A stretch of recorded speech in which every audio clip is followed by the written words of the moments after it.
Oh, I did mean to point that out. Kizik, your volume was incredibly low last time. I do think it's probably something to do with your new setup. But we will do a double check right here in the opening. In fact, what I think we should do to cover that, we are live by the way, is while Ghost and I do the recap, while Kizik and I do the recap, Ghost should drop out and have a listen to see if Kizik's volume is good or not. That makes sense? I'm on it. Excellent. So, Kizik, Dr. Otto is the leader of this group. From his perspective, why don't you give me a quick recap of what happened last time? Well, Otto has spent the last 6 years it's been a while, just trying to find a grant to find a crew to be able to just go out and do research on his own. And he spent most of that time here in, we're on a planet that has a Spanish name. Esperanza. It's not hers in Lust, but it's Esperanza, yes. So we're in Esperanza. I finally got my crew together. I had a meeting with a big, the brother of the planet. He said, hey, you guys are going to have a competition. You got to go find this thing that we don't think is really there, but probably is there. Here's a lead. And we were given that permission. We ran off as fast as we could. We met with the guy. He said that it was something weird that was happening. The weirdness was a strange weather thing. It might not be weather anymore, but we flew over there. We're just going to scout it out. The weather hurt Otto really bad. It hurt me. It's kind of poisonous. I might have gotten poisoned. I threw up. We eventually flew into it. Our ship was a lot stronger than we anticipated, so it didn't do us immediate death and damage like we thought it was going to be. We flew in. We saw a little covered shelter. That covered shelter was doing pretty good. Professor Zigzag jumped out of the vehicle, used it kind of like an umbrella, made it under, found a couple of things. We did a lot of scouting. We figured out how to point each of the statues to the correct Droyan societal menu. Turned off the rain. We brought the ship in. A big old hole opened up in front of us. We jumped in the hole. And let's come back to the rest of that in a second, and let's let you and Ghost consult on how your mic sounds, because I'm getting a lot of popping, like your mic is maxing out and cutting off. Same here.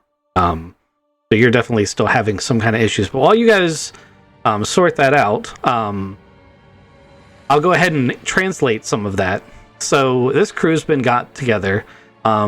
They are all employees or associated with the University of Chronotech in the city of El Dorado and on the planet of Esperanza. The brother of the planet, as Kizik said a minute ago, is actually the brother of the dictator of the planet.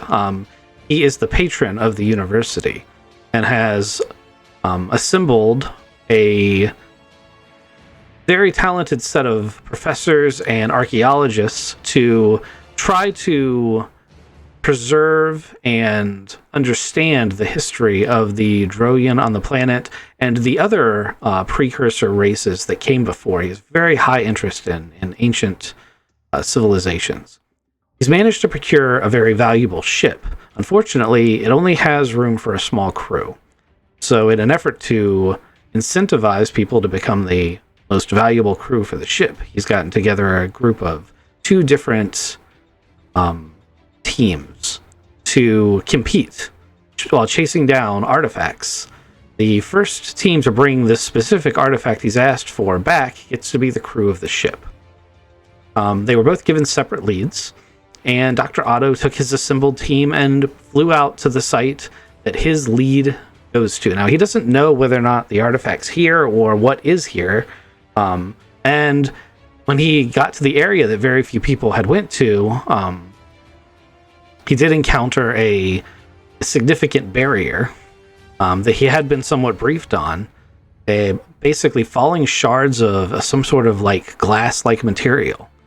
He spent quite a bit of time tiptoeing around this barrier before figuring out how to circumvent it, which brought them to the top seal of a ancient temple of some kind. They managed to get the temple open. Uh-oh, we had someone drop. Check. Kizik. That's Kizik. He's obviously working on his setup. I'm assuming you two have been chatting, getting everything sorted. Now we're doing it telepathically. Awesome. Well, that is valuable, having that telepathic skill, because, a lot of Dronian artifacts are psionic, and that's something your character would know. So they managed to get the top seal of this area open. Kizik, do you want to try again? Yeah, the telepathy worked really well. Actually, you sound a lot better. I don't know if your volume's still good. Yep. Ghost, you're going to check the stream for his volume? Yeah, he does sound better. Excellent. Okay. Kizik, you just got the seal open, and what happened when you guys got inside? Well, we made it inside. We were presented with what I recognized as the solar system that we're currently in. There were 4 doors. We moved everything to the closest door that matched the planets, and we went into the planets one by one. The first one, there was a locked door. There was a guy that was trying to talk to us. We didn't really understand him, and he wasn't coming through very well, so I reached to go plug him into the power source, and then I don't remember what happened. Then I couldn't breathe for a little bit, and then I was covered in an unknown goo, and then I was back. There was a whole bunch of knowledge and library stuff that was back there. We picked a couple things up, but we're pretty sure we're still on a timeline because we got to beat the other team to prove that we're we're worthy of using their really cool ship. So we found an artifact. We looked into a really cool glowy thing and thought about stuff, and then it turned out that was a cipher that was based upon mathematics, and it was showing me a pulsar date and time, and we discerned a place that which the planet that we were on should be pointed. We went into the next temple, or the next room. That one also was unlocked. Inside of there was a giant snake. It was a little bit scary. The snake fell on top of a couple of different pressure traps. Then it got incinerated. We took a big leap and step of faith, and we followed those according to the best pattern that we could find. Inside there was a big Your popping's back, and I'm betting your volume is also really low on the stream, because you're on my mixer, you are showing up as about 20% lower than everybody else. Yeah, he went back down to quit. Yeah. So that's really hot. Yeah, there you go. There you go. That's more like everybody else. Is that just a button you hit? I kicked myself from 100% to 102%. Okay, that's better. But I also need to make sure that I don't hit it to 103%, because then I max it out and it gets me the popping. Well, you're still popping. Because I hit a P and it shoots it straight into the microphone. I need to get a pop filter. Okay. Your wife doesn't have any pantyhose handy? Man. Make a pop filter in about 10 minutes. Okay. Do you want to play with it, or you want to keep going? Then my buddy Zigzag could tell us more about it while I get an actual pop filter that I own. Okay. Is Zigzag available to do that? I'm available, but I was trying to figure out. Oh, we're in this last room. This is where we came up. Actually, water, he had right before you guys figured out this puzzle. But you don't have to go into details on how the puzzle works if you don't want to. It's enough to say that you circumvented the puzzle. Yeah, the puzzle was crazy. I liked it a lot, though. I like all the puzzles that we've run into so far. This has been fantastic. But we're talking about the coins. Uh-huh. Yeah, that one we followed the pattern that was created here on the right-hand side, or actually on both sides of these coins. We had to look at both of them. I mean, the trick to that puzzle was making sure that the pattern didn't repeat. Repeating any part of the pattern is what made the fire ignite. So if you looked at those coins that were mounted, you noticed that there's a way to walk through them where you only step on one of each symbol. And as soon as you figured out how to do that, you were good to go. But if you stepped on 2 of them, and there's 8 there, so they're both sides of the coin. You can only step on one coin to get through. So, like, if they repeated it all, it ignited. Figuring out that there were symbols on both sides of the coins and then not repeating was the trick to it. But this ended up being some sort of, like, holy room. So it's almost as though you've done knowledge and spirit, and you defeated this water puzzle after that. This water puzzle was one of those really great checks by a player. Zigzag walked into this room and immediately said, "Hey, it's moldy in here.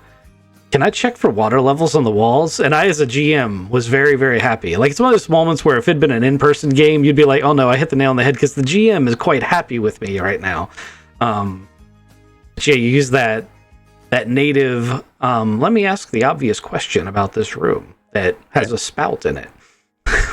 You guys figured this out too. This may have been more of a test of your courage. When you think about the Droyan as a flying race, used to the open skies, the idea of being in a locked underground room filling with water, even if though that's terrifying, I think, to anyone,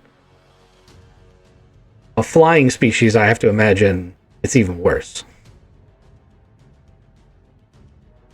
And yet, you guys managed to get in here and get the coordinates from this room, and I believe that's where you guys stopped, was when you getting the coordinates from this last piece. Yep.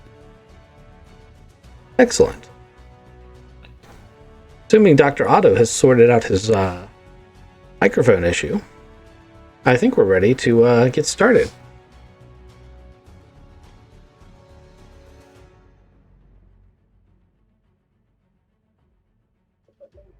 We had gotten these coordinates, and I believe that it was Zane that was looking at these coordinates and then kind of trying to figure out where the 2 points would have crossed, or 3 points would have crossed, right? Yeah, we were figuring out where the 3 points associated to the big thing in the middle. Like if you drew a line between two things. Or where to position each of these celestial bodies on the middle ring.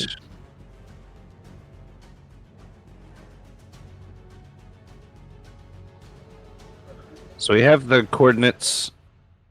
So each of these rooms had a coordinate, right? We got a coordinate from knowledge, we got a coordinate from the spirit, and a coordinate from the courage section of this temple. Yep. There is one place we haven't been yet. Yep. Gentlemen? Would like to... Hey guys, can I take a look at these corpses in here? And are they just like standard human corpses? That I want to investigate the corpses, just kind of look like how long have they been here. And okay. How detailed of an examination do you want to give? Because the fact that they're not human will come to light just by a casual observation. You won't even need a roll for that. They're Droyan. They have wings, or they look like Droyan.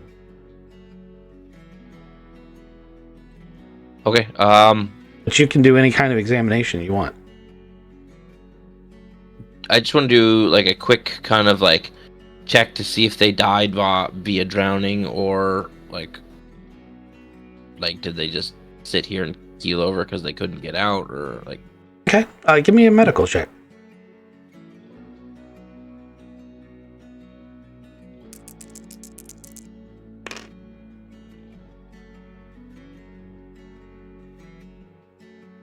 Eight. All right. With an 8, the first thing you will notice is that these corpses have pretty much all of their bones have been crushed. They've been snapped into very small fragments, as though they were put through like a milling machine, almost. The other thing that you will notice is that their remaining tissue, of which there is very little, shows sign of having been digested.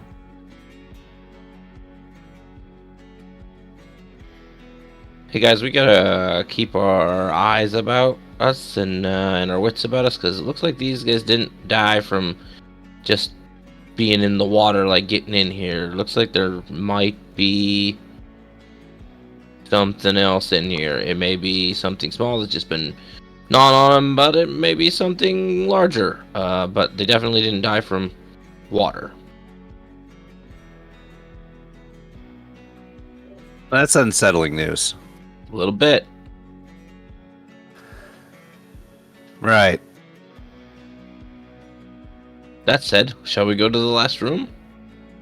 I want to do one more check in this room, kind of scan around. There was treasure and stuff in all the other rooms. Is there anything light and light enough that my tiny fingers could grab it? Absolutely. There are a number of coins laying next to this corpse. Oh. And when I say a number, there are 42 of them. What a specific number. Isn't it? Also over here, there are various materials and a smelting station that can be used to, if you had the right application of heat, mint out coins of from various different kinds of metals. Not one of the big medallions, though, right? No, the big medallion is the size of a dinner plate. This would make things the size of silver dollars.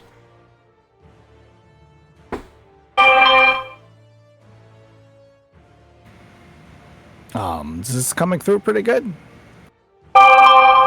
It's better. We'll keep trying. Yeah. Kizik, you'll have to keep talking, and I'll go back onto the stream and check. How about this? That's a little bit higher. On my mixer, you are showing the same levels as everyone else, so that's promising. All right, I got one more little thing. Still no beacon on my side. I don't hear the popping, so that's good. And you can't see the locking, so on to the next room. Yeah. So, hold on. Let's see. Who all's in here? I'm only seeing 3 tokens. Who are we missing? Oh, I'm out in the front. Me and Gus. Did you make it all the way out there in the end of the last episode? Yeah, he did. Did. I think I remember everybody going out and then Zane and Zigzag saying, I want to go check that out a little bit more. Unfortunately, because we were messing with Thodub's microphone, I didn't get to finish watching the end of the last episode, so I don't know exactly where you ended up. However, there was a trap in here, and I may have rolled for it, and you may have bypassed it. But since we're all in here and we were looking for treasure, you can choose if Otto wants to be out there or not. That's completely up to you. But I feel like we're going to have to give it at least one more roll with everyone searching around here and looking for coins and stuff like that. I'll need a perception check from anyone who's in the room.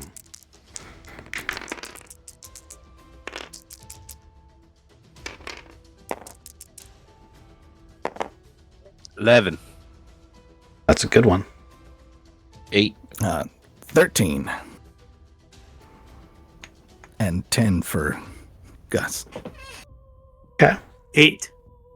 Okay, so everybody passed. All right, so the way you passed will be different for each person, I think.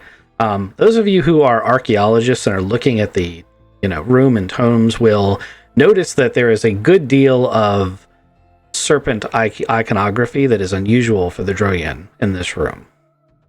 And that all of the columns lead and meet at a circular point in the ceiling. Those of you who are more engineering-minded, not archaeologists, will look up and see that everyone else is looking up at the ceiling and that circular thing is moving.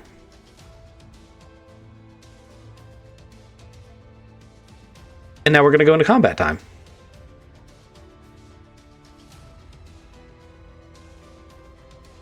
Who would like to roll the initiative?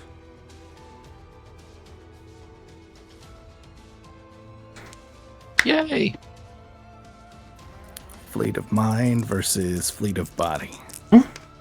And just because we're in combat doesn't mean you can't run. My initiative is Snake Eyes. Go figure. I got boxcars for mine. You're welcome. You got all the karmas. That's 11. crazy. Yeah. I think it kind of tracks, though, when you think about who they are as characters. Got an 11. I just have to imagine Plus 2 is a that Zigzag's, like, his species' natural predators are probably snakes. Yeah, that's probably a sure thing. And cats. What do we have for Dr. Zane and John Reese? 11 for Reese. Mine was Snake Eyes. You still get your plus 2 for dexterity. True. I mean, unless he wanted to use his intellect. He can be fast to mind. Okay. That's awesome. The Mr. Snakey rolled an 11. Players always go first, so only Zane will not get to act before Mr. Snake. On the ceiling, those of you who rolled initiative higher will see. So you guys have seen that really old, really it's bad but it's good horror movie Anaconda. Yeah. Yeah, Oh, yeah. that thing's on the ceiling. How far away is the ceiling from us? 11 feet.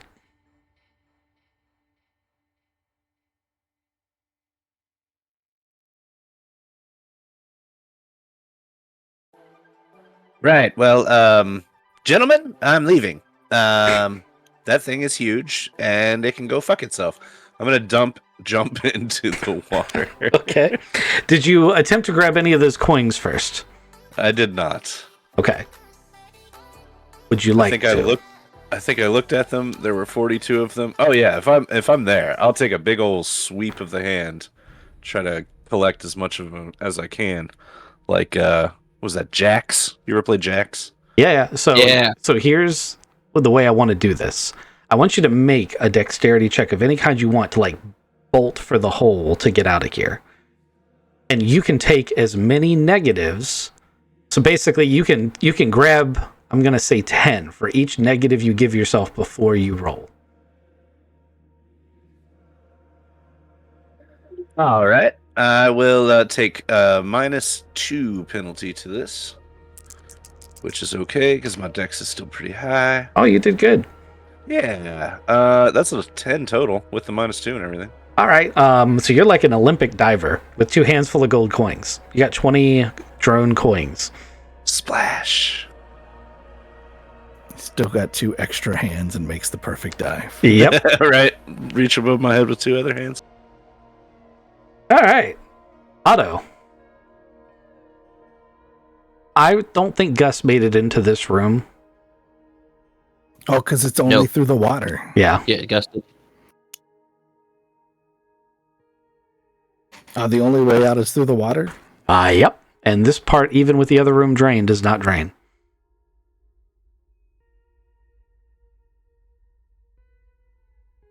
Otto's going to say, Dr. Zing, go. And he's going to make sure his friends get out first. Or his crew get out first. Okay, so does that mean you're holding action? I am going to trade places with Zane. Okay. Reese? Well, I just saw the snake and said, heck with this, I'm in the water. So I took a swan dive into the water following Zigzag. Give me a dexterity check.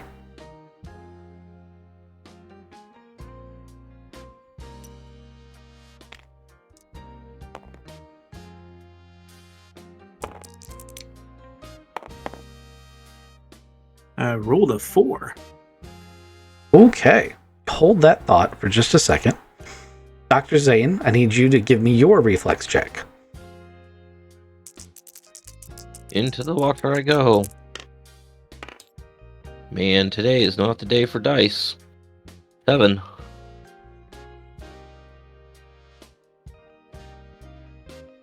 Okay. Now I have choices.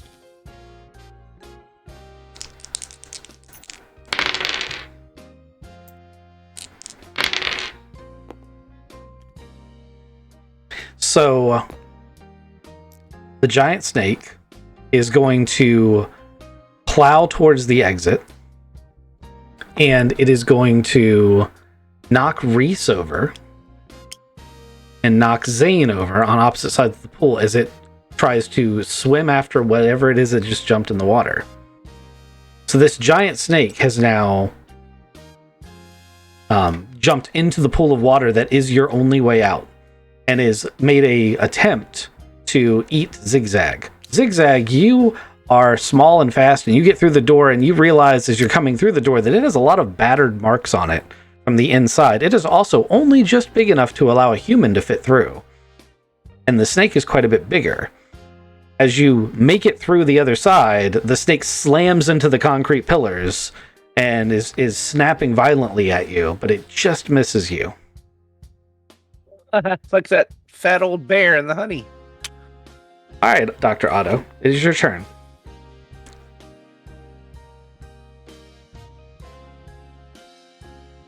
I'm looking for my character sheet that I have my weapon in.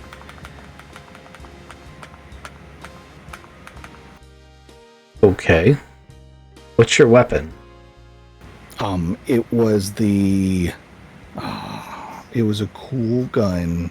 I need to keep rolling and scrolling. It was a pistol that shoots cartridges. Cartridge laser pistol? No, that's in Gus. That shoots cartridges. It's probably... I'm describing it poorly. Is it a slug thrower or is it a energy weapon? Slug thrower. Like you should wear the revolver? No. I think I know what he's talking about. It's a flechette pistol. That doesn't shoot cartridges. That It shoots flechettes. It shoots flechettes one at a time. Yes. I have that. That is a last second thing. There's now a giant snake that's in the way, and I have not a better idea, so I'm going to shoot it, and it is, there's enough body of it sticking out. Like, is there a tail? I thought you were going to say you had a cartridge pistol.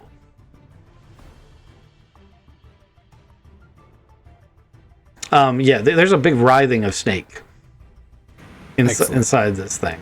It's the size of like 2 back-to-back cars. I guess we're fighting a snake, guys. As I like pat the shoulder and then go, oh, I do have a gun, and pull that out, and I hold it shakily at this giant writhing snake mask, and I line up my shot. Okay. That I've never done before, but it's really big, and I'm gonna make a good shot.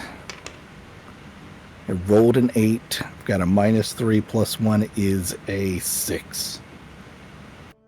Okay. Go ahead and roll your damage.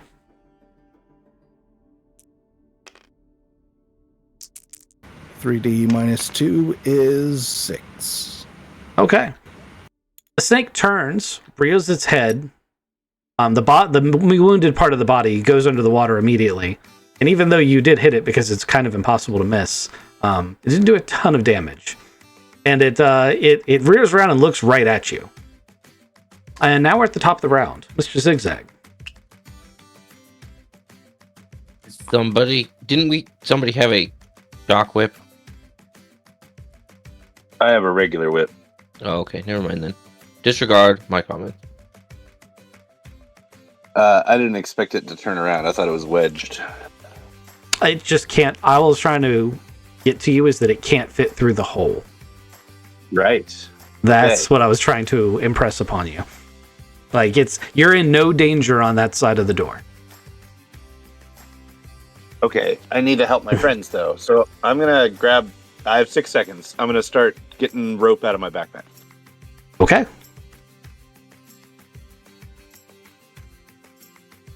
That's all you're gonna do? Well, I'm gonna uncoil it, and then I'm gonna try to tie it off on one side, and then I'm gonna swim back through with the rope. Okay. I'll let you get it tied off with a check. And then you can, get back in the water if you want.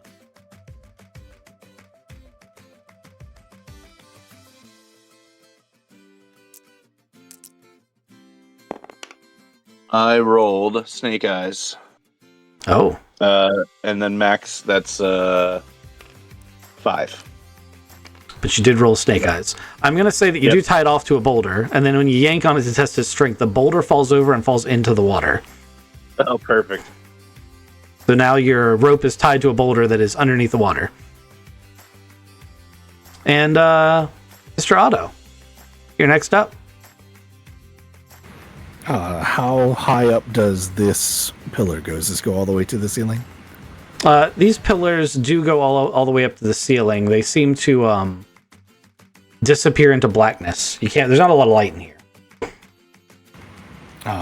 Excellent. I'm going to cower in fear kind of behind it in hopes that whichever way he comes around, I can go the other way.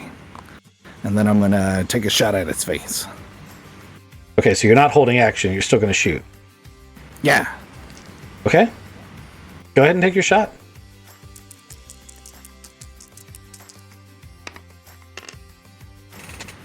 That's a 7. Okay. It's still a hit because of its massive size. Go ahead and do your damage. That's 10 damage. Ooh, that's smarts. Okay. It's its turn. It sees you and tries to wrap you and the pillar up. However, it misses somehow, and you're able to sidestep around it as it wraps itself around this pillar. Its face does end up facing you, like you've shot it a couple times and it's pissed. But it is also out of the water and now in this room, even if I can't get it to sit exactly right. Yeah, that's why it missed me. Okay. Too big. Reese, your turn.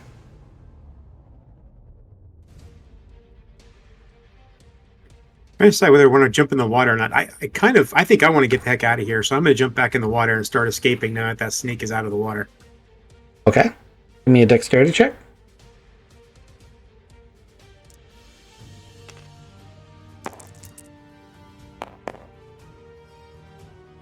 Got a 11.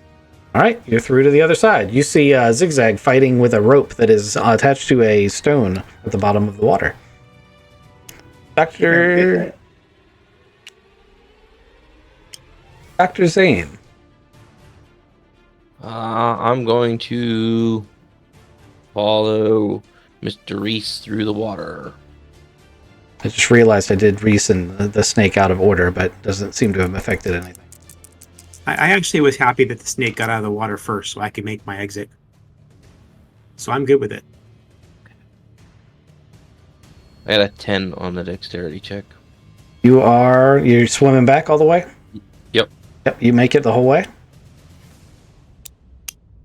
And that brings us to the top of the round. Zigzag. So 2 of my compatriots just burst through the water on the other side. I'm going to look at them with the rope in my hand, and I'm going to say, if we can lasso him or noose him with the rock and everything, we can just drown him. He can't get out of the water with the rock and everything around his neck, right? Is the rock that big, or am I misimagining this? The rock is not going to fit back through the door, so unless he breaks the rock or the rope, he's not going to be able to get it. So here's my thought. If Otto swims back through, Snake chases Otto. Snake gets lodged, can't make it all the way through. Then I noose him from this side. Is Snake then trapped underwater effectively? As long as there's no slack, yeah. Okay. That's the idea. 6 seconds. Guys, what do you think? Sounds good to me. Let's do it. I How do we like let it. Dr. Otto know that, though? You just say it. Speaking is considered to be a free action. So Zigzag can be tying the noose on the other end of the rope if he wants. Yes, that is the plan. Okay, Otto, it's your turn. Auto splash, splash. 3rd splash into the water. 8 plus 1 is a 9. That makes it. all the way out to the other side. Okay.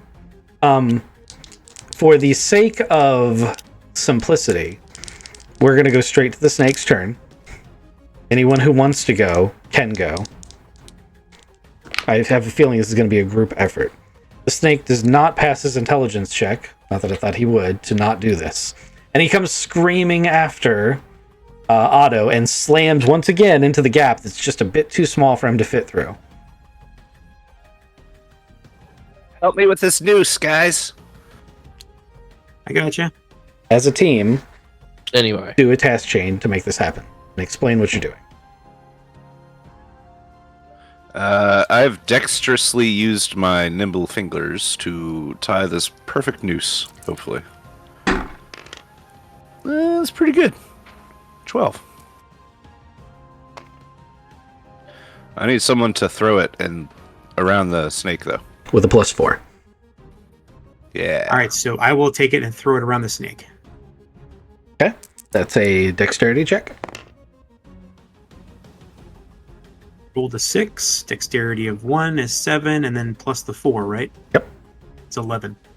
Nice. So you take a +3 and pass it on to whatever the third thing is, which I'm assuming is just to tie this thing taut. Yeah, you Yep. gotta cinch it. cinch it down and like remove any slack and pull it up next to the rock. Like put his head next to the rock by tightening it down. Yes. I'll take strength or dex for that. We'll go with Dex. With a +3. Task chain. So 9, 10, 11. And then +3 is 14. All right. You cinch this thing down tight. It thrashes. It fights. It shakes the whole room. Like, that's how violently it's struggling. But after a few minutes, the vibrations slacken and slacken and slacken. How long do you guys wait? Guys, we should get moving. Like, Yeah, that's really cool and all, but a snake can probably hold its breath for 20 plus minutes. That's a anaconda thing, right? Yeah, Hey, that's true. and it can't get us anyway through the opening. So we got stuff to do. Let's go. Also, did you see me shoot that snake? I hit it twice. I didn't see that. I'm sorry. Yeah, I shot a snake. Yeah, Gus, I shot it, like, with my hand pistol gun. This one. Oh, it's out of bullets. Whew. Guys, that was fun. Rick 'em, wreck 'em, rock 'em, rake. You guys come back into this room. The solar, what do I call this thing? Solarium is still sitting in its position. You've got one room you haven't been in. Let's do it. Yeah, Dr. Zane, don't we have to move the coordinates, match the planets to the... We're gonna move them around to match them to the things that we found in each of the rooms. Yeah, we did the green one and the red one last time, did we not? Yeah. I remember them pointing all towards the sunroom based upon the solar positions we got from our astrogations. So they would all be, if you've already aligned them, they're all pointed towards the sunroom, but the last one from the room you were just in wouldn't have been moved yet. That'd be the blue one. Yes, we need to move that one. Let's Alright. do it. Pull it around, guys. We did this on a heave and then a hoe. Woohoo! Guys, give me a check. Let's do a combined strength.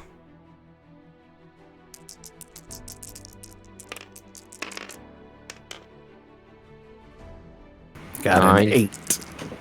17? Holy shit, 17? No, not 9 plus 8. Sorry, Oh, okay.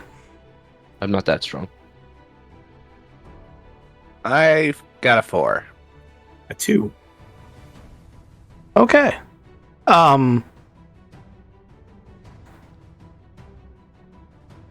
I'm just going to say that it takes you guys several attempts and you're exhausted by the time you get this thing all the way to the other side, rather than have you continue to roll something that you would inevitably pass at some point.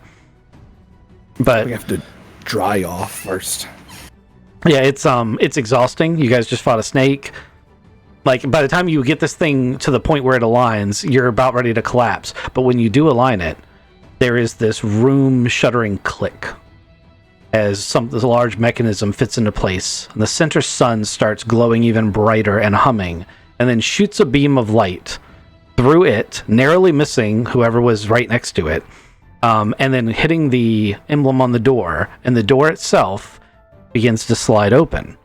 The door above you that seals the tomb also opens.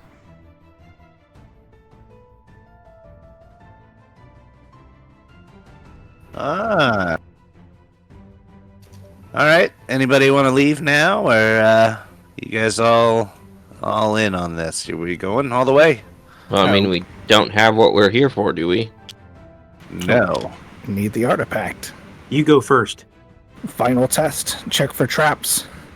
Zane, you're pretty good with that. Gotten, make sure you're ready. Reese, you're good at watching and reading. I don't know, but you know a lot more archaeological stuff than me. Read and translate as quick as possible. Whew. This could be the final test, guys. Hey, Zigzag, you still got that rope. No, you used the rope. Does anybody else have any rope? Anybody? Okay. We Gotta need to find get some out. rope. We need to find a way to get out of here. We climbed down here via rope. The rope is coiled on the floor. Unless someone picked it up and that's the rope you used. Should still be there. I don't think anybody fixed it up. Nah, that's not the same rope that I used on the snake. Okay. So we still have the rope to get out of here. Do we want to set that up before we go into this other room here, or? I think that that's a good idea, just in case we need to make a quick exit. But let's think about this for a second. We've got the green planet was for knowledge, the red planet was for spirit. This one was for courage. Do we have any idea what this one could be? This star. Body?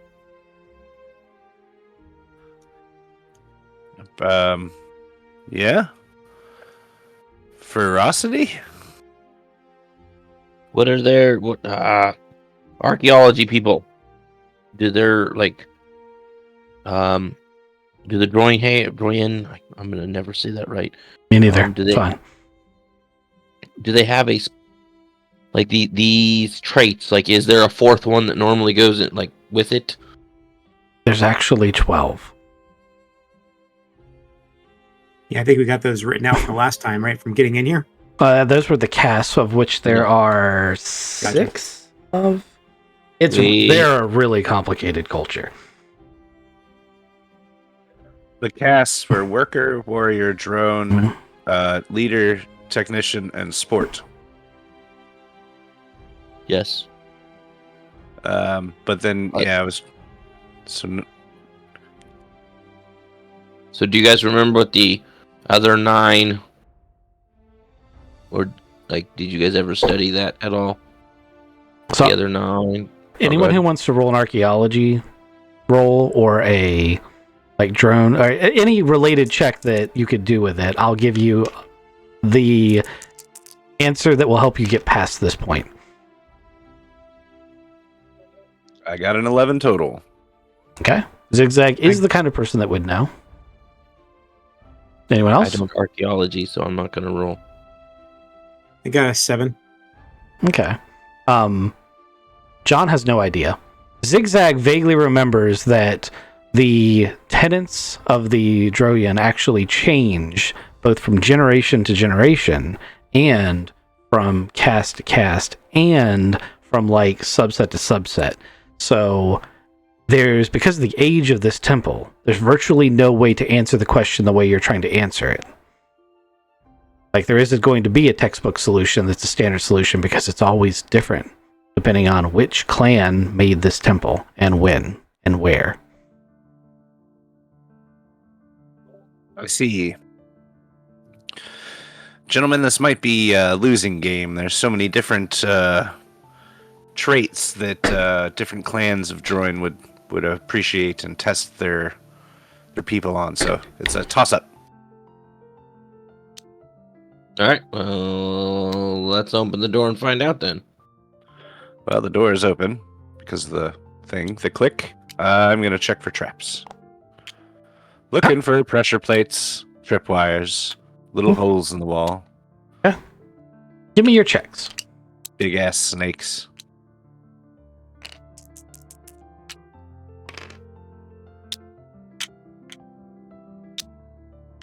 $12. I rolled Excellent. an 8 plus 4.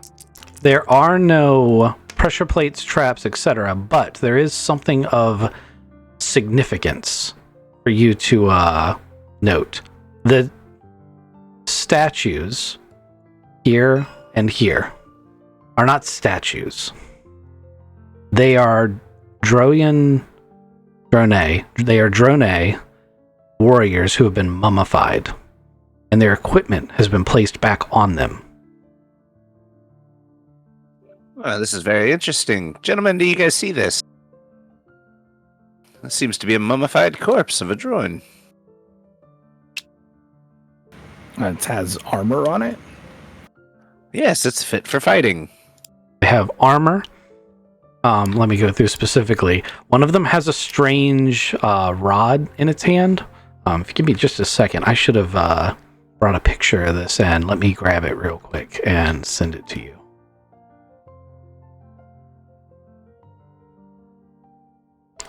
One of them has a sort of energy buckler array. One of them has a set of full armor. Actually, they both have a set of full armor. And they have like spear-like weapons too. So they're very well armed.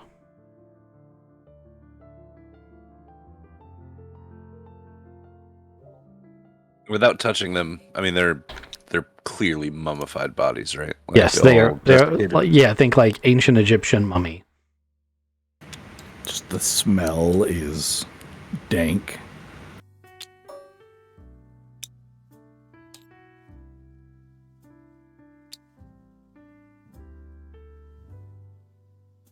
The armor that they're wearing is quite old, possibly artifact quality. Definitely artifact quality. It's also in pristine condition. As a matter of fact, one thing to note is that this room is in pristine condition. There is no dirt. It is not collapsed in. The floor is clean. This place has been hermetically sealed all this time. And you said their weaponry and stuff was placed on their Yes. mummified bodies? Yes, they have been posed in like a combat stance, and they're in their armor and equipment. Interesting. Can I use my medical and biology skills to like see if there's still somehow any signs of life on them? Just like a quick looking on, like, I know not a lot can be seen underneath a bunch of mummy wrappings, but Are you going to take a biological sample, or are you going to try to scan them? scan them. Okay. Their armor is going to prevent you from scanning them. Okay. Flesh beetles come out. I'm gonna check out these fountains too. Are they have water in them? They have water in them, and they are running. See, I gotta hand it to the ancient architects that built this place. I mean, the ability to have running water and plumbing in a place this old, it still works. It's Fantastic. worth noting that it's blatantly high technology at this point. Like, it's a machined surface. Everything is polished. It's as advanced as a starship in here. And centuries old. And centuries old.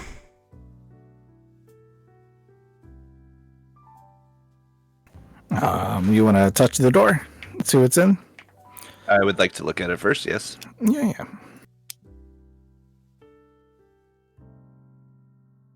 Is there any lock or anything on this door?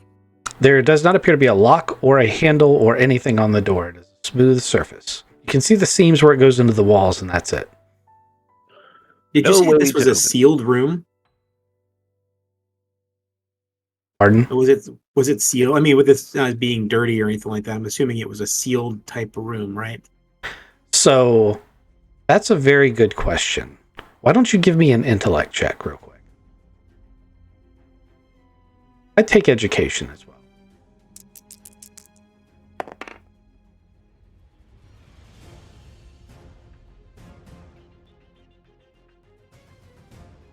And got a 7. Yeah, you don't know. Is there a breeze? Is there a breeze? Yes, there would be a breeze. You've opened the door, there's running water. Like, yeah. Gotcha. Okay. You rolled a 7, man. You don't know. Gotcha. Well, sorry, Kizik, you go ahead. There's no handles on the door. The fountains, are those just water popping out, or is there like a place we could put something on those? It's just water coming out of fountains. Do any of you have any kind of scanner that would tell you anything about the water? Just me. Okay.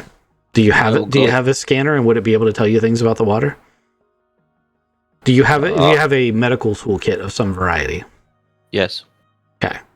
Then yes, you may do a check. I would take either a survival or a medic check on this. Or if you have a specific science that's like pathology or biology, I'd take it. I have medic and biology. I will let you add both.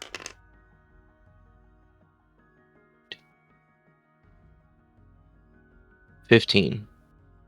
Not only is this clean and safe to drink water, it is incredibly well treated. It's not just pure. It's got the precise amount of like electrolytes and everything added back to be perfectly suited for either humans or Droyan.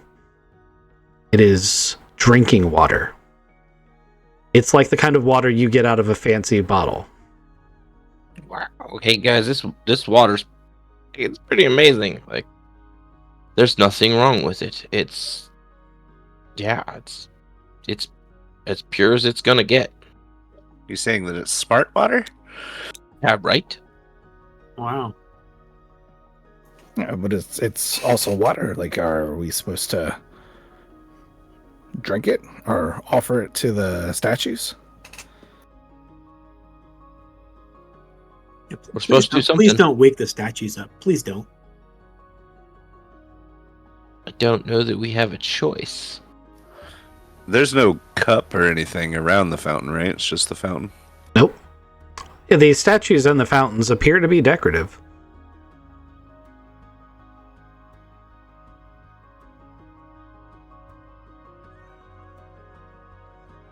I'm gonna fill my canteen from the fountain. Okay. You never know when you're gonna get a chance to do that. You drink it. Yeah, the scanner said it was good. It is safe. It is clean. It even tastes good. Oh, it's the perfect balance of minerals. Usually, like, you know how sometimes you get the water and it's just like too harsh with the minerals and the flavor? This is good, guys. You should try it.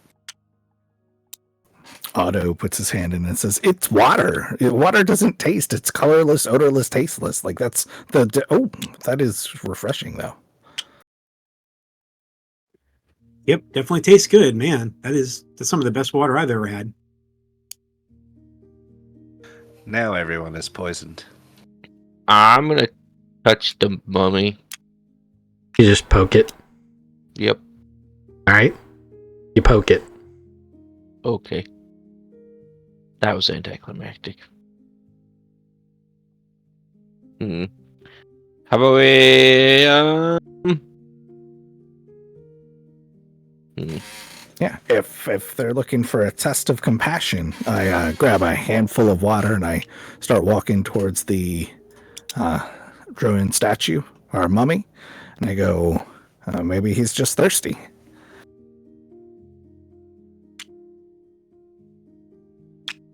and I offer him a cupped hand of water. I mean, the mummy does not move to take your water. Oh, that would have been cool. Pour it in his throat. I line in and I try to push it into his mouth. You manage to make the front of the mummy's face wet. His mouth is closed. Yeah. I mean, it could be open or closed, but all you do is manage to wet a mummy. I don't think he's thirsty. You have to say, "Here comes the airplane." I gotta walk back to get some more water. All right, that obviously is not. Hold on, I'm gonna sit and think. Okay. While you're sitting and thinking, give me either an archaeology or intellect roll. Or you could use education, because you've definitely studied Dronian.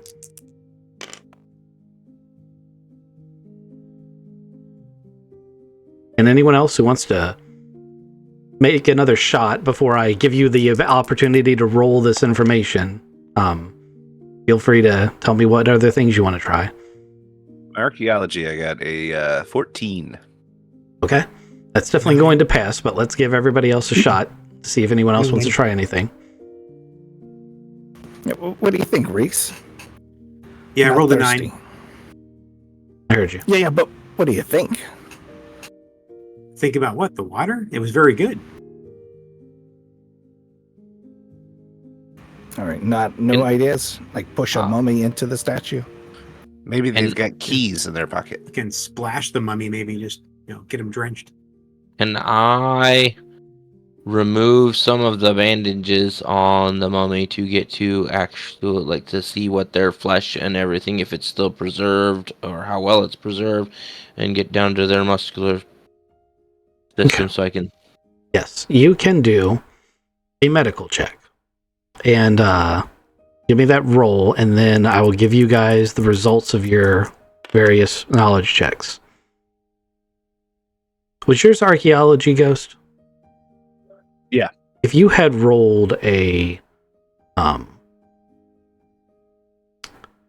just rolled an education, would it have still passed? If it was just a straight up education, it would have been an 11. Okay. I just wanted to give each of you different bits of information, and you and Dodubs had rolled the same thing. I see. All right, so how'd you do there? How'd you do there? 12 for the medic check. Excellent. All right.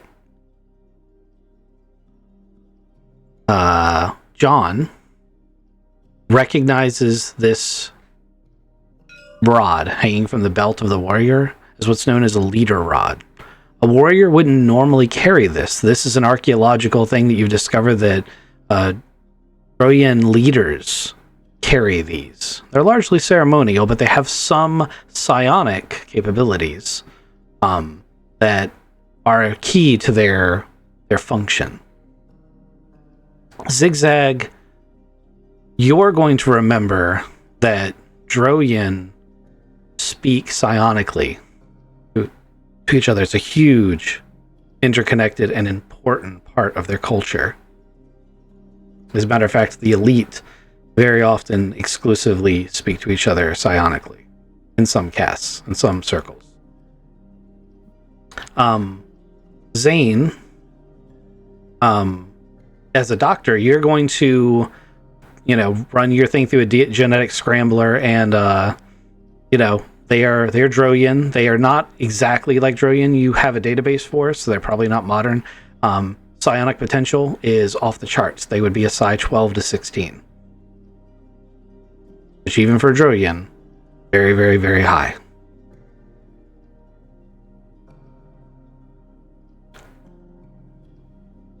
Hey guys,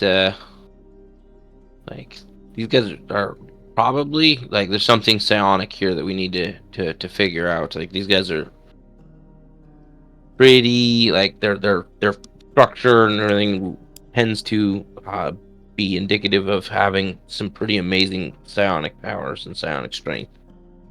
Well, that makes a lot of sense, because that staff that this mummified thing has is actually psionically linked, that only the leaders have those things. So it's kind of weird to see one of those here. It could be used to open the door because I don't see any other buttons or knobbies on the door. So I think you might be right. We might be onto something about the psionic abilities of the droid. Reese, if you grab that prod, come over here to the door with it. Okay, I'm going to grab the rod. Okay. I'm just going to hold on to it and then walk close to the door. Okay.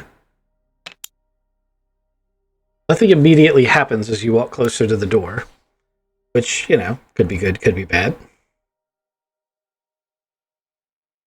Are you concentrating really hard? I didn't ask if you had any psionic ability. I just, is there any buttons or anything on that thing? There are buttons and knobs on it. To my knowledge, metagame, none of you are psionic, but if I'm wrong and you don't want to tell the rest of the party, now would be a good time to send me a DM.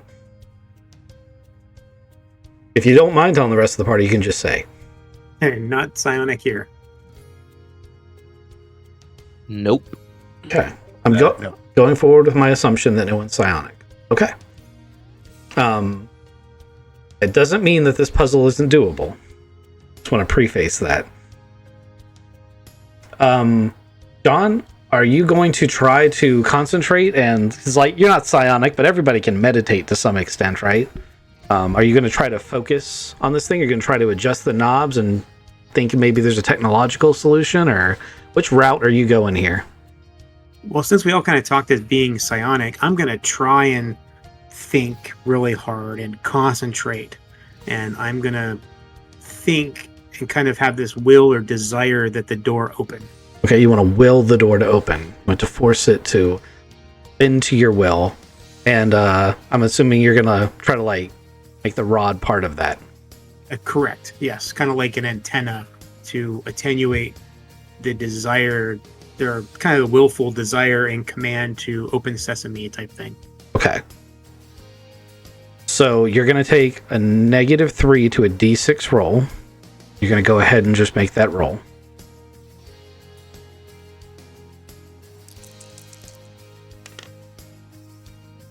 Okay, rolled an 11, so we came up with 9. Okay. You concentrate really, really hard, and it's a struggle. And just as Zane is getting ready to intervene because the blood vessels on your temple are pulsing so hard that he can take your pulse by looking at you, the door creaks open by just a couple of inches and then slams back shut as you basically collapse from exhaustion. Yeah, bad math there. It was an 8. But anyway. Yeah. Oh my gosh, I got such a headache. Oh, that hurts. I saw the door move. Holy cow, you did something.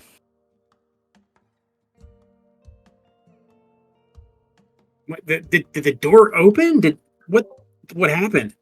It shuddered a little bit and then it closed. Yeah, but it moved.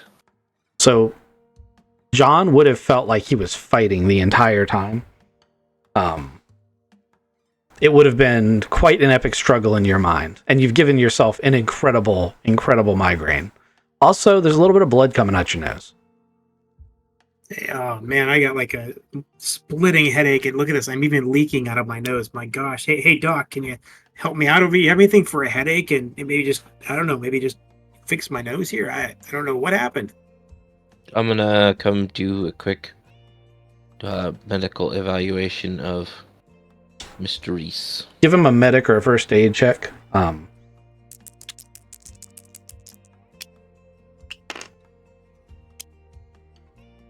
14. Only because he passed his check did he not burst a blood vessel in his brain. He did, however, burst blood vessels in his eyes and his nose. Oh, I figured that. Jeez. Wow, man, you really wanted that door to open. Oh, I had a lot of desire, man. It was there. I just couldn't do it, I guess. Who wants to try next? You guys want to try together? And I'm gonna sit over here and just kind of, I don't know, hang out next to the water over here. Maybe get a little bit more drinkable water. I mean, we also could take that thing apart and see how it works. But I don't know. Or we can give it to give it back on the mummy and move the mummy next to the door, maybe? Can we move the whole mummy? I mean, We'll see it's if a he mummy. moves. You cannot easily move this mummy. Also, I'm not sure you're understanding the puzzle fully, and I'm concerned that as the GM I've led you astray. What Reese did was not unsuccessful. The door partially opened.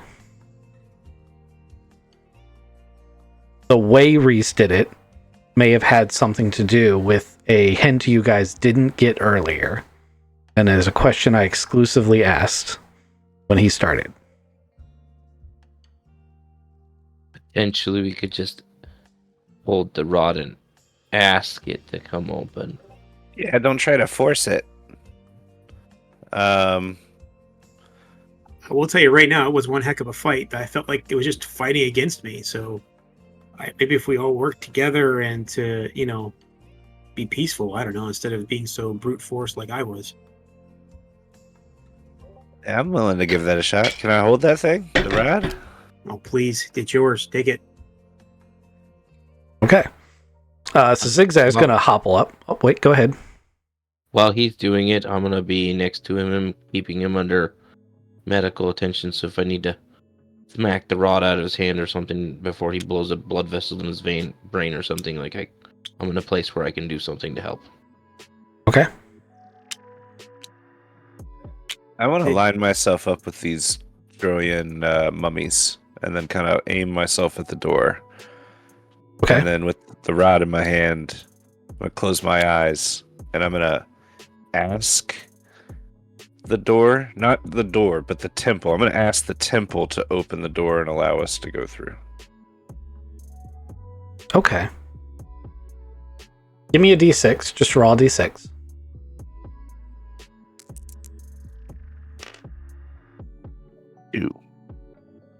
2.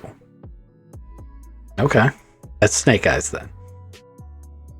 Oh, you said a d6. You want 2d6? Yeah, sorry. 2d6. That's my bad.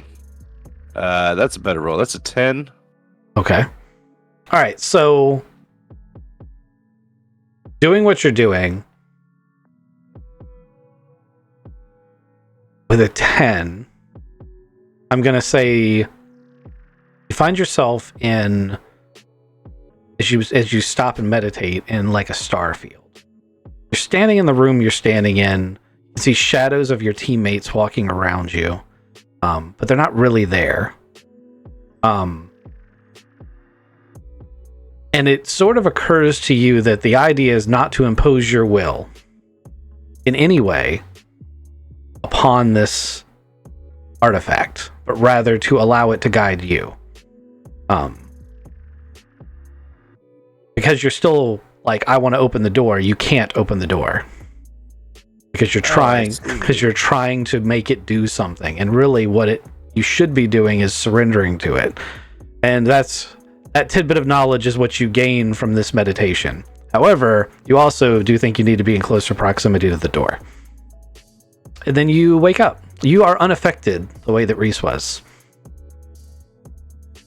Huh. That was a weird out of body kind of thing. I saw a star field, and you guys were kind of here, but not here. Are you okay though? I feel fine. I'm not bleeding from the nose or anything. Do you mind if I give you a quick checkup to make sure? Yeah, go ahead. I'll hold my arms up. I'm gonna do a real quick once over on to make sure there's nothing going on. Okay. You're using your medical scanner? Yep. Scanning his cranium, I'm assuming? Yep. Give me a check.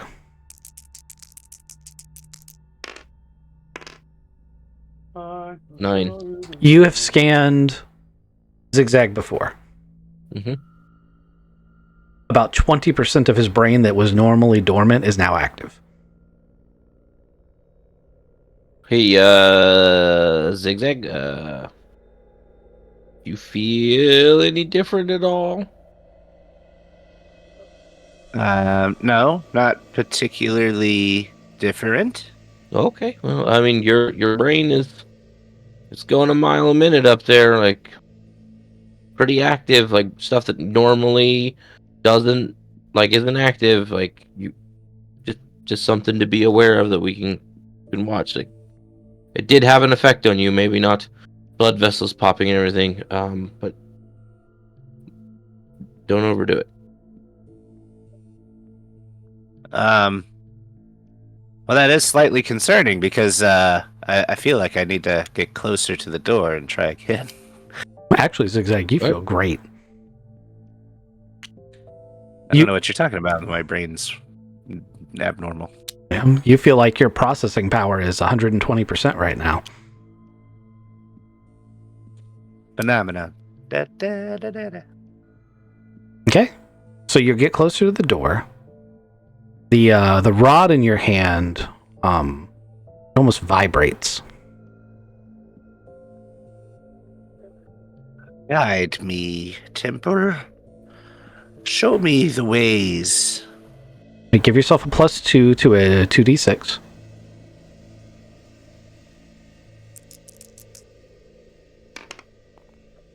I rolled a 7, so 8, 9. 9. The doors slide open as the rod glows. You have the sounds of Droyan language in your ears. Unfortunately, you don't speak the language, but it's clear as day, to the point where you'll be surprised to know that no one else can hear it. And the door opens. What was that? You guys hear that? It's like a lot of people talking to me at one time, but I don't really understand what they're saying. We're here with you. You opened the door. You're doing great. As you guys look through the door, there is blatant technology laced through the floor. There are projections of blue, almost force field-like light bathing a central column. The column consists of 2 circles, an outer circle here, and an inner plate-sized circle. It actually kind of looks like the base of this token thing, except for there's no bar in the middle. It's got like a blue center that glows. I decided just to use the base of the token for what it is, and suspended in a field above it it's a casting medallion, and it's just floating there. Wow, guys, this is it. This is the droid medallion. I mean, that's what we're here for. Hey, you did it, Zigzag. That's awesome. Check for traps.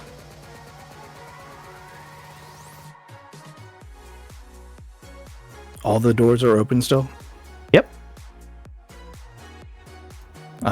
Gus and I are going to go start making our ladder out. Okay. I'm going to go into the room. Yeah, what do you see for traps there, Zigzag? I'm going to do a little recon. Help me out here. Oh, boy. Doing the investigating. 11? I got an 8 on my recon.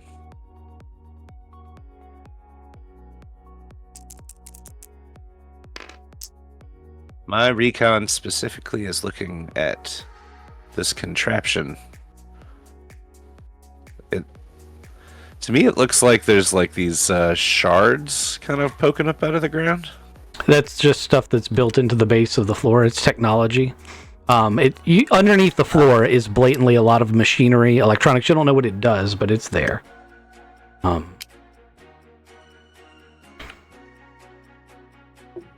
Do I get the sense that like this is a pressure plate kind of thing where you pull the medallion off and all hell breaks loose? How would you get a sense of that? Well, okay, so you said that the medallion's kind of floating in this. Is it like a stasis field or it's just float? So the plate, the bottom part is held on a pedestal, like it's sitting on a pedestal, So the bottom plate is technological. Okay. And then that blue center of it has like an energy field holding that piece, the medallion up. Okay. Medallion's not spinning or anything, it's just stationary. It could be spinning or it could be stationary. Either one, it wouldn't matter. You are right up against this area. You've walked up to it, and you have that rod in your hand, correct? Sure, yes. So, Zigzag, as you get closer, the light intensifies momentarily, and Zigzag lifts out of the ground, or lifts off the ground, a good 4 or 5 feet in the air. His eyes glow the same blue as the medallion. There's an energy wave, and then he's set back down. That's what Zane and John see. What Zigzag sees are 1,000 images of things happening. Too much for him to possibly comprehend or make sense of right this second before he's dropped back down on the ground. But it's just an incredibly intense experience. And you have no idea what just happened to you.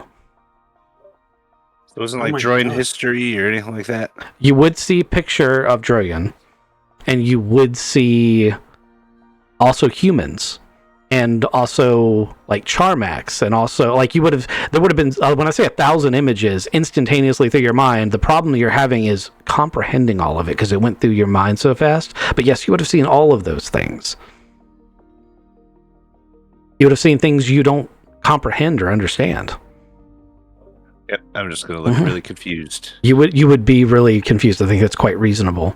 In fact, I think it's quite reasonable to say that you might even lose consciousness. So let's go ahead and do a check real quick. Give me an endurance check. You want a sanity roll? Let's see. Oh boy. I got a 6. You pass out. I'm gonna run over and check on him. Okay. I won't make you roll yet another medic check because we've done so many. He's physiologically fine. He's just passed out. You could even res him if you wanted to. Oh yeah, I'm gonna Okay. wake him up. You pull your little smelling salts out of your pouch and run them under his nose. Disgusting. You good, Zigzag? I don't really know. Has anybody tried to cook with those before? The smelling salts? It's very pungent. Can't say I have. Gentlemen, I'm feeling very confused. I have some sort of connection with this artifact, and it scares the living bejesus out of me. I also have a feeling that if we just go up and take it, and I start like walking slowly forward. Maybe if we hit it with something, like throw a gold bar at it. I'd like to point out that it's slowly sinking towards the plate now, like it's moving. And the light in here has dramatically reduced. Like it seems like whatever happened to you, the energy that's holding this thing up has been diminished, and the medallion's starting to settle into a groove. That base plate with the blue, it seems to be cut so that it sets into it. Zigzag, I think we need to grab it before it sits into that thing and we can't get it. The podium, that's removable. It's very important that you understand that the base is removable, the thing that it's setting into. Oh, okay. It is a high technology piece, and is on a podium in the middle.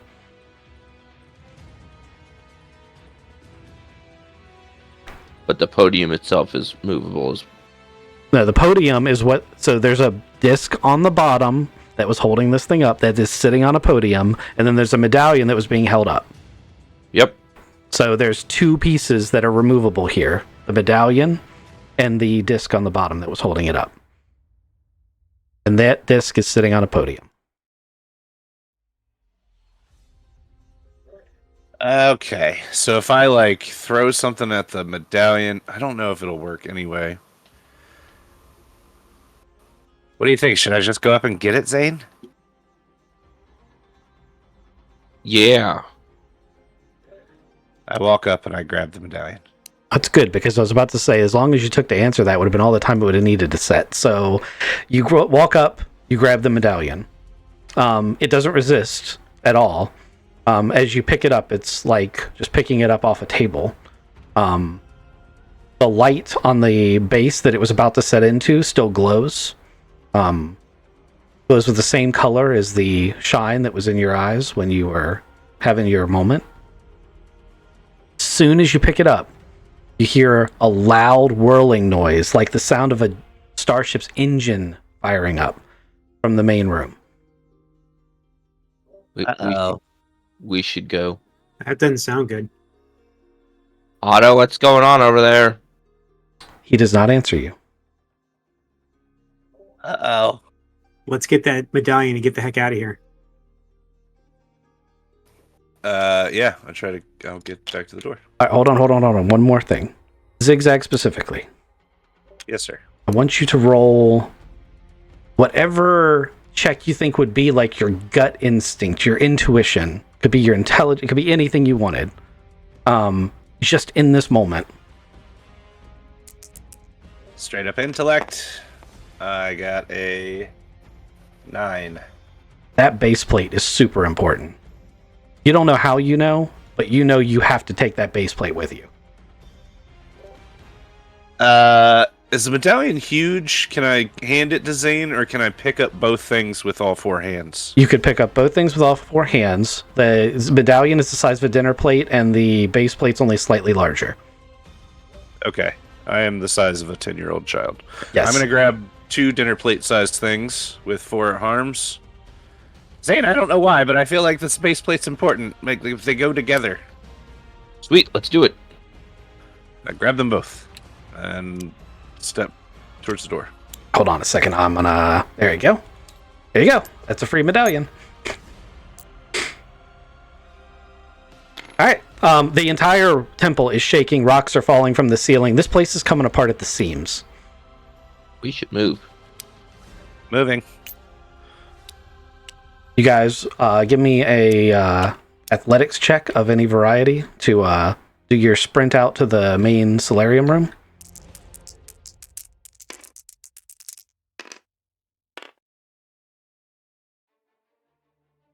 Yes. 6 is an amazing number. 6. Oh, God, guys. Snake Eyes. No, I got a 12. Oh, awesome. Well, Zigzag's going to make it. Zigzag runs past you guys, comes out to the solarium. The rings of this thing have started to spin at like supersonic speeds. And the light that is like now being pumped into the air above it almost looks like a coherent laser beam. Next to the open door, the rope that you guys got down in is fully up and secure, so you can climb your way out. The noise is so deafening that even if you scream at the top of your lungs, you won't be able to hear each other. Yeah, I'm screaming anyway. Oh, no! I'm trying to get over to the rope. Okay. With your athletics check, you can get to the base of the rope this turn. Other 2 guys? I'm gonna keep running. Yeah, give me one more roll. Let's see. Things are going to get pretty dire if you fail the second check. It's a good thing I rolled better this time. 7. It's not great. I know, it's horrible. What about you, Thodubs? I rolled a 4. Okay.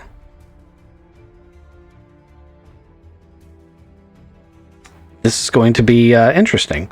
Zigzag, your friends are lagging really far behind you. The rope to the exit's in front of you. You have the artifact. What do you do? I don't see Otto. I have the medallion in my hands, and that's, to be frank, I've been studying this droid stuff for more than 40 years. Mm-hmm. This is a very important thing. Mm-hmm. Oh shit, do I still have the pole too? Yes. This rod? Okay. I start climbing up the rope. Okay, give me an athletics check. It's strength. I'm sorry. That's a strength athletics. Sorry, gentlemen. I believe you get a Strength. plus though because you are gecko hands, right? Yes, I can climb like nobody's business. Yeah. So I think you only need like 4 to pass. Oh, that's great. I got a 6. Excellent. All right. So you climb up to the top, and now you are off camera, just like Otto is. All right, gentlemen. The ground is shaken to the point where you two have like lost your footing and kind of like fallen, but you're still side by side. The building is coming down around you, and it looks like the beam of coherent light in the next room is starting to get so intense that it's melting bits of the rings, and shards of molten metal are coming off of it, shooting in every direction. You are in mortal jeopardy. What would you like to do?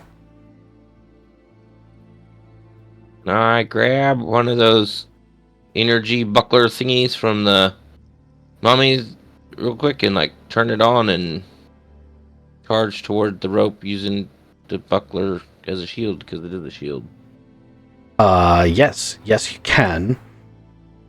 It functions as a normal shield against firearms. It counts as being as in cover for protection 8 in the direction that you're holding it. You can shelter behind it, but it is very small. For zigzag, it would be the perfect size. For you, it's quite small, but I will absolutely let you use it. I think it's a great idea. So you grab the buckler, you hit the button, miraculously, after these millennia, it ignites. And you hold it in front of yourself. Go ahead and give me your athletics checks again for both of you. If Zane passes his check, I'll let John follow him, and you'll both benefit from the protection. We got this. 12. That's a pass. 9. Oh, that's a pass too. All right, so you guys get up to the rope. The shards of molten metal are streaming out everywhere. Parts of the rope are starting to catch fire. This buckler has just glanced these are bullets coming at you basically, and it's just shrugging them off as they're coming out towards you. You guys can do a combined check if you want, where you can both roll the check, and if one of you has positive effect, you can help the other one to climb this rope. Let's do this, sir.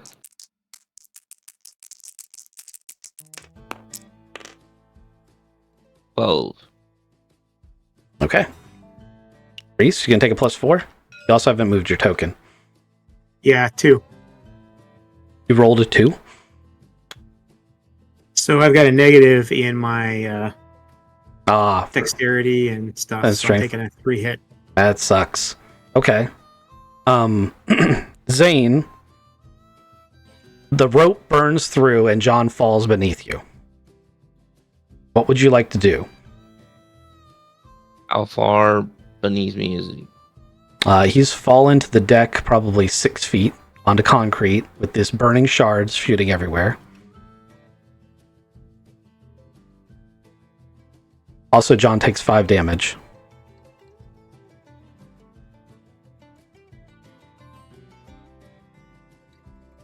Six feet. Yep. All right. I'm going to wrap my arm, like quickly wrap the ropes around my arm real quick, so it's like I have a better grip. And it's like tied to my arm basically, and I'm gonna yell down, "Hey, John, get up here and jump up and grab my legs!" And I'm going to attempt to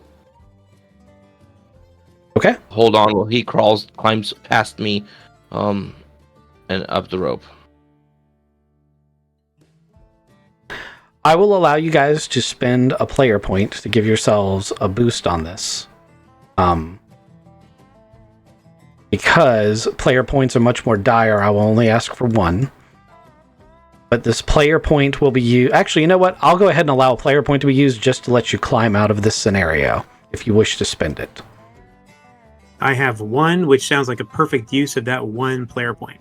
To save your character's life? Yeah, it's probably That's right. a good idea. A good choice. Yeah.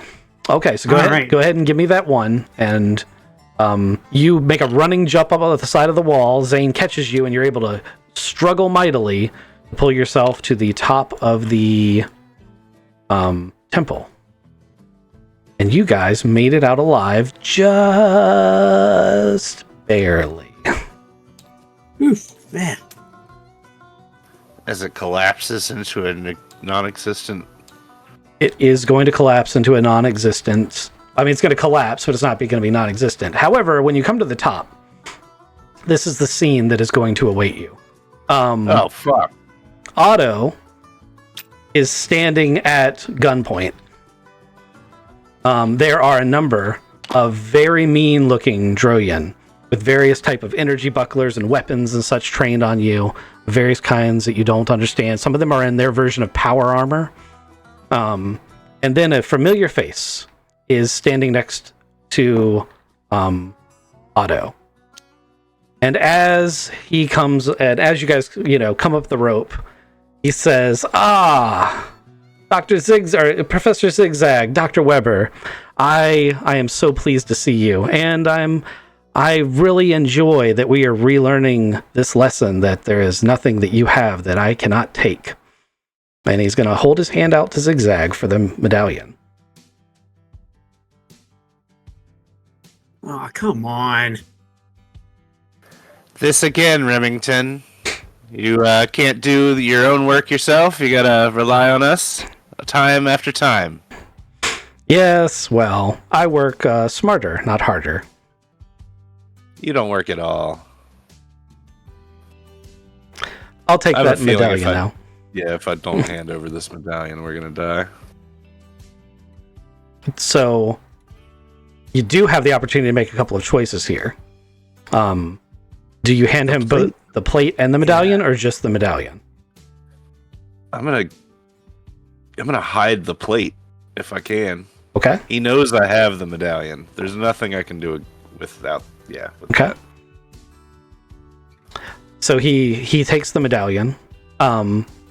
He has no idea the plate's valuable, so you do not have to roll a sleight of hand or anything. As far as he knows, that was just a ceramic casing for it. Okay. He grabs the medallion and he holds it up, and all the Droyan, they cheer. And anything you guys want to say or do in this moment as they're all distracted looking at him holding up their holy object? We need to run. Start the plane. If only the Druid knew you the way we know you, Remington. You can have your player point back. He would say the obligatory, well, you could tell them if only you spoke Droyan. And you guys are gonna you're gonna run. Well, at least Zigzag is. He's like, I'm out. Who's giving me run checks? Everybody. Start the car. Start the car. 14. Well, Rex is gonna make it to the driver's seat first. With my negative, I get a 1. Oh no. Got a 10. All right, you're gonna make it. I got a 7. All right, Zigzag's not quite gonna make it, but he can get closer. So Zigzag's gonna get to about here. John's gonna fall flat on his face. Otto and Gus are going to make it all the way to the car. Actually, Gus is gonna make it because Otto's gonna be carrying him. Gus is disabled. He's been hit with some sort of EMP. Oh no, that's really sad. Gus is getting loaded in immediately. Okay. The car is an instant push button start. We're gonna go into round 2. I'm gonna say Rex gets to go first because he's driving the car. I'm gonna bring the car closer so that Zigzag and then eventually Okay, so John can get in the car. you're gonna try to scoop up Zigzag. Yep. Okay, give me a drive G vehicle check, and Zigzag, give me a dexterity check. Oh yeah. At this point, you are getting like some sort of energy or stun blasts that are hitting the side of the vehicle. 11. All right, Zigzag is in. Dubs, give me a John Reese's check again to try to see if he can make some progress towards the vehicle. Oh, boxcars. Awesome. -3. So he decides, why go around this thing when I can just go over top of it? And he ends up in the vehicle as well. And My whip. yes, use his whip to help you pull you in, and you guys fly off with all of these Droyan chasing you, shooting at you with their little energy weapons. And you guys fly off into the sunset. Good gosh. That's not how I saw that going, really.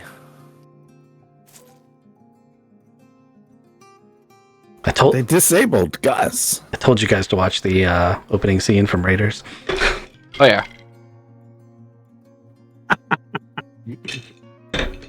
I'm hearing the music going through my mind right now. I thought about it too late, but I wanted to scream that belongs in a museum as we're running away, but I thought about it too late. That'd have been so good. You will have opportunities. Also, really happy with. I know you guys were like, "Oh, we already hated those guys," but I bet you really hate them now. Yes, I do. So, what's this conversation like on your drive back or on your flight back? Assuming you're flying back, what do you guys want to do? I don't know that we're allowed to have this conversation on live. It would be lots of expletives. Don't worry. This is a adult-only content stream. Those bastards! They stole the medallion. Hey, Zigzag, you kept that bottom plate, didn't you?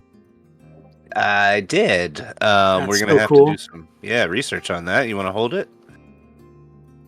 I may get patched up by Doc over here and get my health back. But yeah. I mean, I definitely got to do some exercising to get better with this. Do we need to pull over? Are you like medically? You need help right now? Oh no! We just keep on going. Yeah, I may be good at medicine, but I'm not that good to drive and doctor. Oh, that's right. He's driving. Right. I mean, we need to get the medallion back. How? What do you think we should do to do? Do you have any idea who those guys are? You know who those guys are, right? They took an artifact from us 20 years ago. Yeah, Reese, I don't know if you know, because you got a little bit of a background that's not part of the university, but those guys work for, like, Space Harvard. No, I'm sorry. They're, New Home University. Yeah, the New Home University. I was looking at my notes.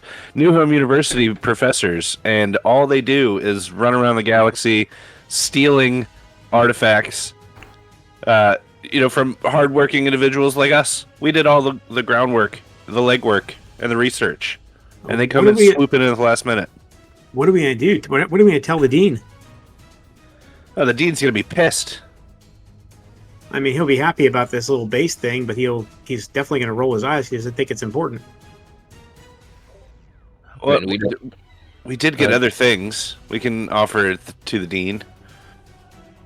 Did you know that they spoke Droyan? I had no idea that they spoke Droyan. I gotta tell you, I know that guy Leonard Kalashnikov the best, and he's like he's a swimmer. I have no idea why he's even with those guys.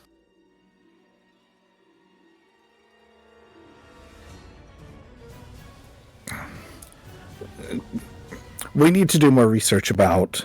You've got a base part that didn't go with the other part? No, it absolutely did go with the other part, but I didn't give it to them.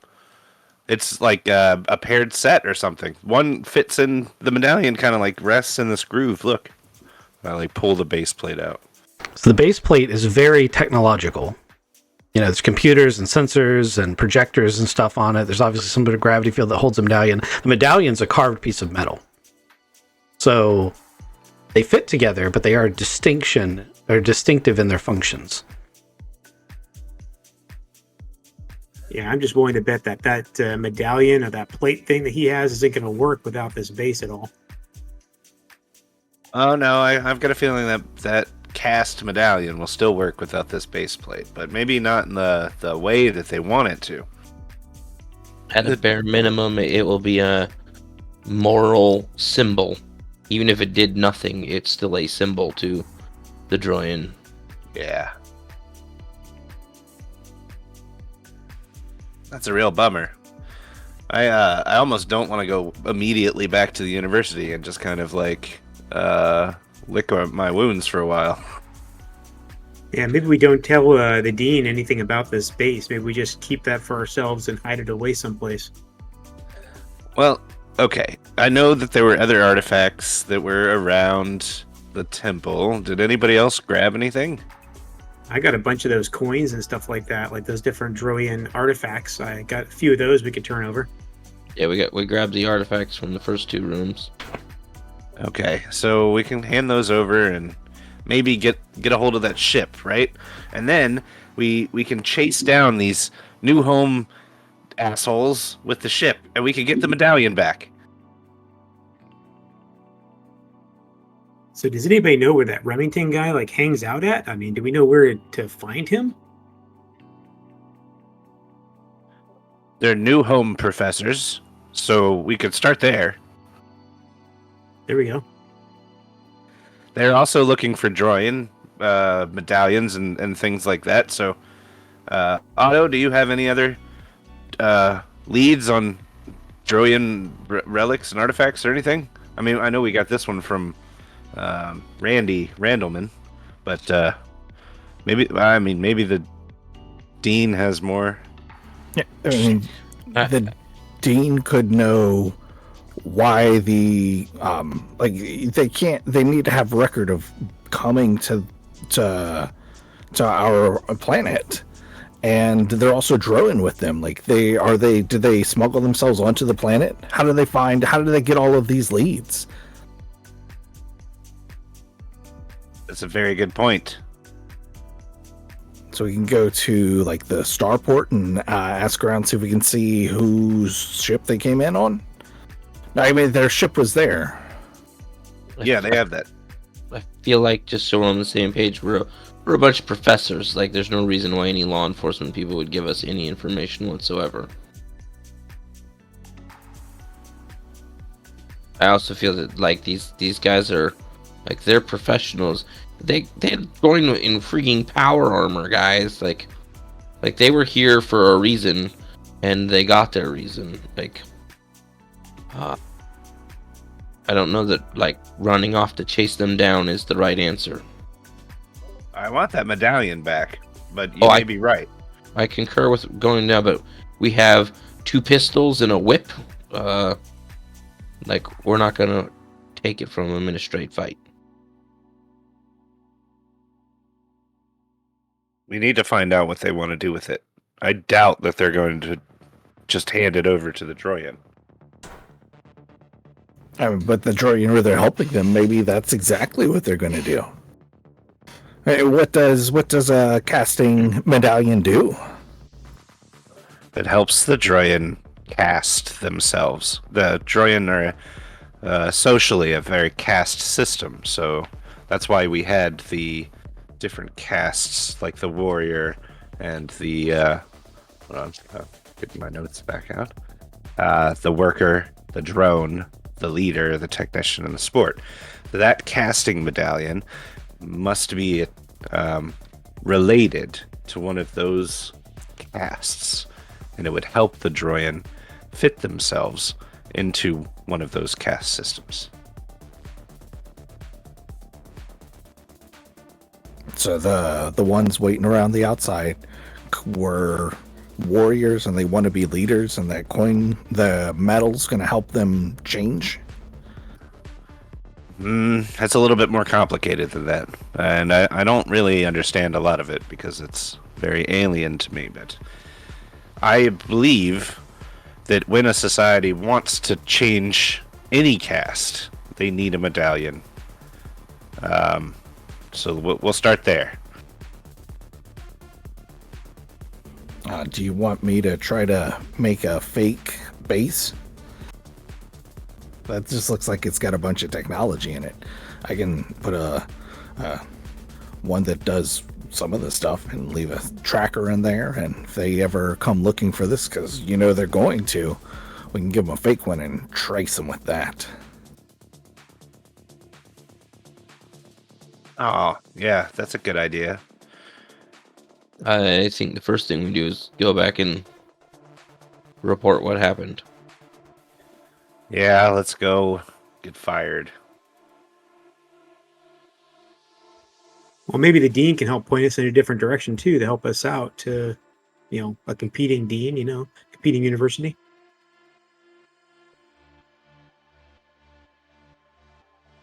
He's not a bad guy. I don't know why I'm so terrified. I had it in my hands, guys. It was in my hands. Oh, we are aware, and you left us down there with it in your hands. Very aware of where it was last seen at. Are you mad at me? No. I don't know what you want. I'm not some hero that can pull you up a rope. I'm 5 foot tall. I'm less than that. Also, we were at gunpoint. We couldn't pull you up the rope. I was going to try to pull you up the rope, but this droid were there. My hand is up too. I wanted to help, but they got Gus. I'm glad you guys helped me out, because all I gotta say is I kept tripping on things. It was terrible. I need to tie my shoes. I'm surprised you got out of there, to be honest. I am too, man. Oh man, it's like first I go to run, I trip on my shoes, then I go to run again, I trip on a root of a tree, and it's like, come on. But spiffy energy shield. That's all I gotta say. Hey, do you still have the Droin thing that you used to open the door? The rod, yeah, I do. You got a lot of cool things. How much of this are we going to give to the dean? Are we just giving him everything? Open books? I think we should hold it all really close to the chest and see what the dean wants to do with just the knowledge that those new home professors stole our stuff. I agree with that statement. I mean, give him the little artifacts. Like, what are we like? Okay, I agree with the base of the thing, not necessarily telling him all about that, but like the little artifacts, like there's nothing like. What are we gonna do with them? Yeah, we can give him those. Yeah, definitely. Yeah, the big stuff I think we keep ourselves. Maybe that comes in useful for us later. Does anybody have the brief that he gave us? Did he know it was a Droin casting coin that he was looking for? Or Yes. we just investing? Okay, cool. Thanks for keeping those notes. So we tell him the story. We tell him that we now know exactly who has it, and they had a small army of Droin warriors there that blindsided us and didn't let us get anything. We point him there. He can control what he can control. Like maybe they just stop them in orbit. Take it back. I doubt that. We can hope for the best. Yeah. We also need to fix our car and Gus. Yeah, and Gus. So head back to the university. Yeah, Yep. let's go. Sounds good to me. Let's go back to university. Okay. You guys fly into the city. It's not going to require a drive check because it's a normal flight. You park in the parking garage of the university and make your way to the dean's office, which we're going to use the conference room from earlier because I haven't had time to take too many other areas.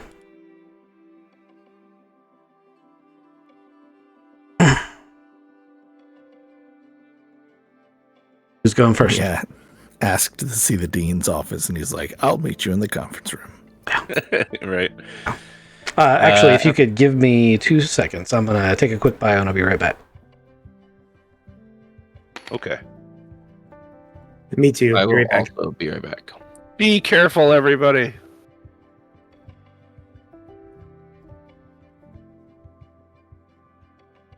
Be careful.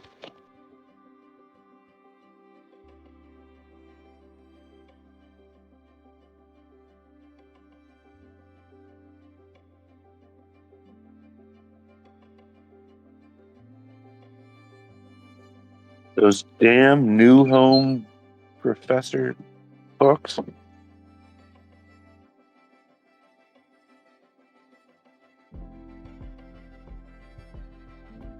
Can't believe they were there.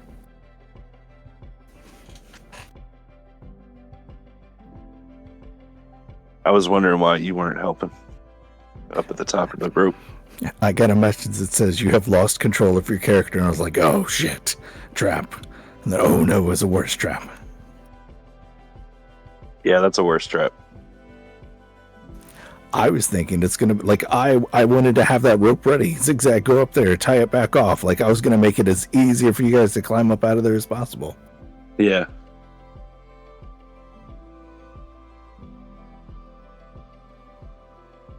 Bet that snake died. That snake got hot lava to the face.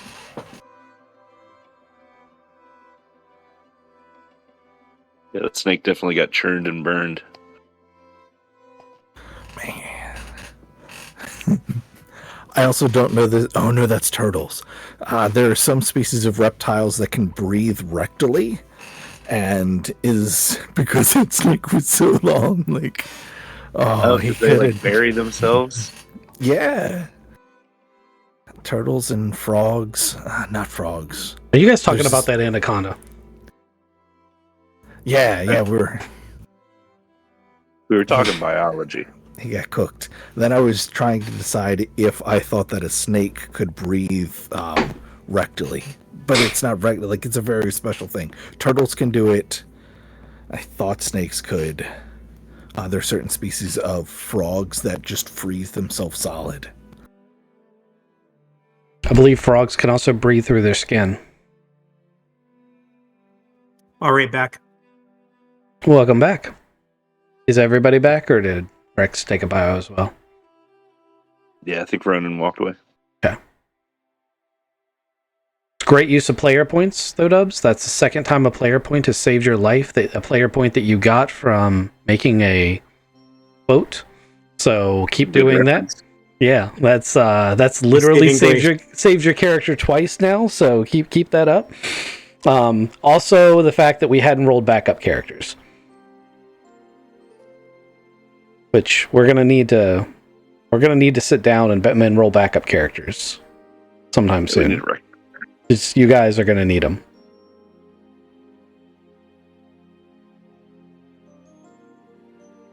Time to roll out an Aslan. You guys did very well getting out of there, though.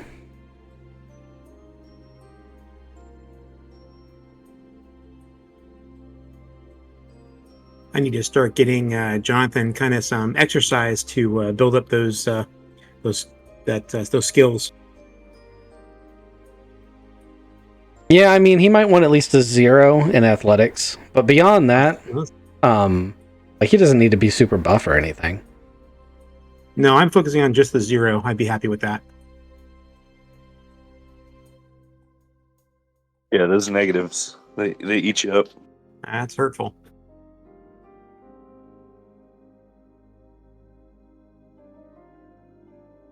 There are other ways to get around that. So, anyway, Rex, you back yet? Nope. He probably got attacked by the missus. I was about to say she probably caught him. It's all over for him. It's gonna be fun at Florida Green next Saturday because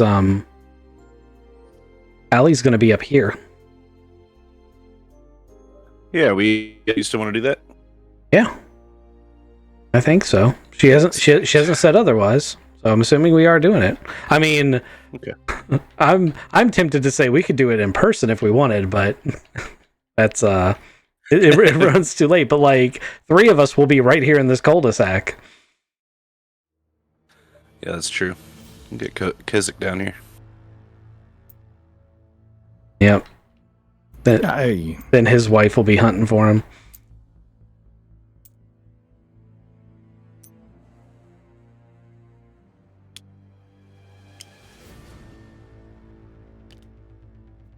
How many drone coins did you run away with? I'll give you those if you want. I have 23 total, so here's 3 if you want to make 20 more. Are you just giving all those away? I was thinking about making them a contribution to the university. Yeah, here's my artifacts that I grabbed.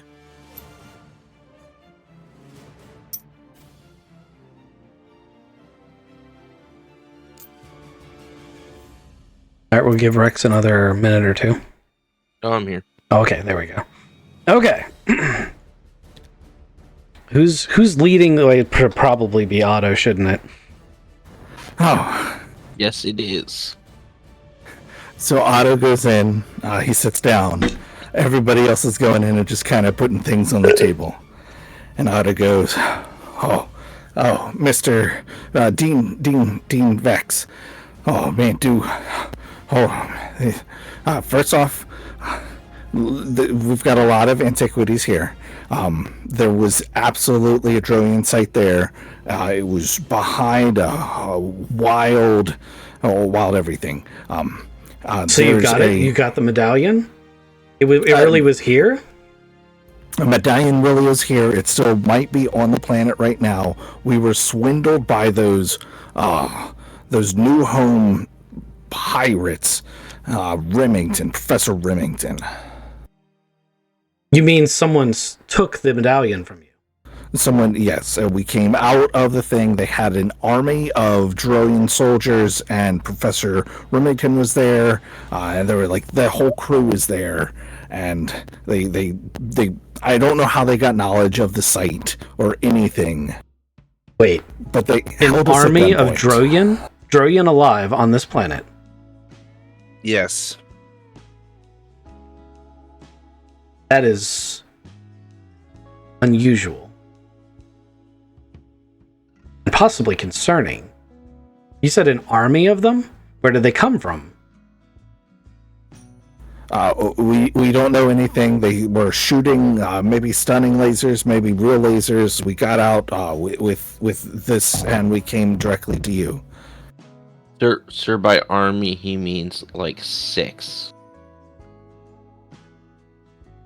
Well, 6 groups of at least 3.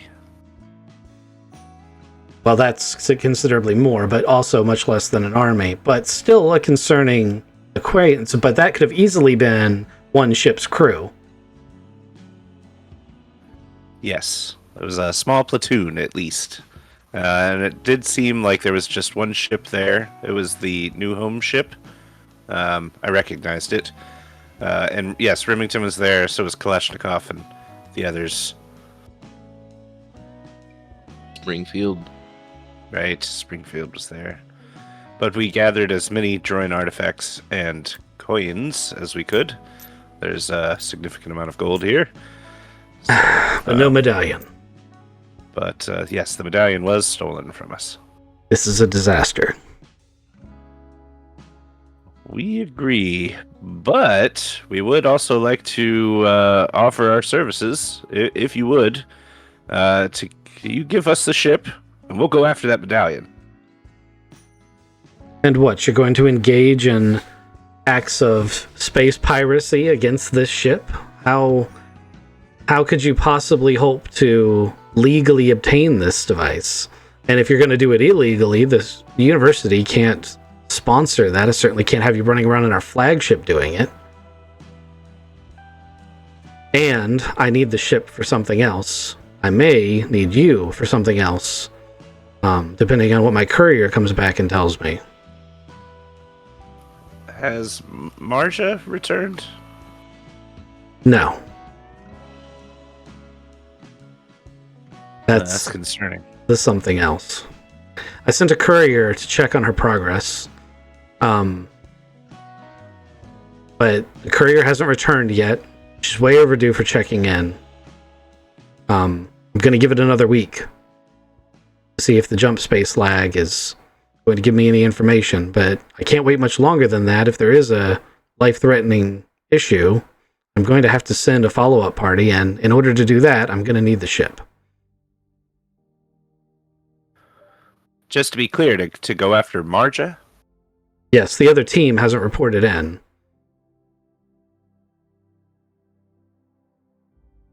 Do you have a team to take the ship and go after Marja yet, or you need a crew to do that? I haven't sorted that out yet. I might need a crew. I don't have a ton of information about this yet. I'm still trying to sort out. Also, Marja's not her name. It's Sarah Tassa is her name. I don't know who Marja is.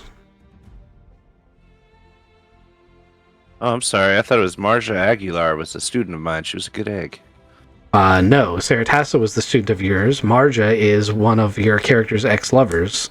And she was a student of yours at one point in time, but she's a completely different character for a completely different adventure. It is just a contact absolutely right. that you're supposed to add. Sarah Tessa. My note was wrong. Sorry about that. Yeah.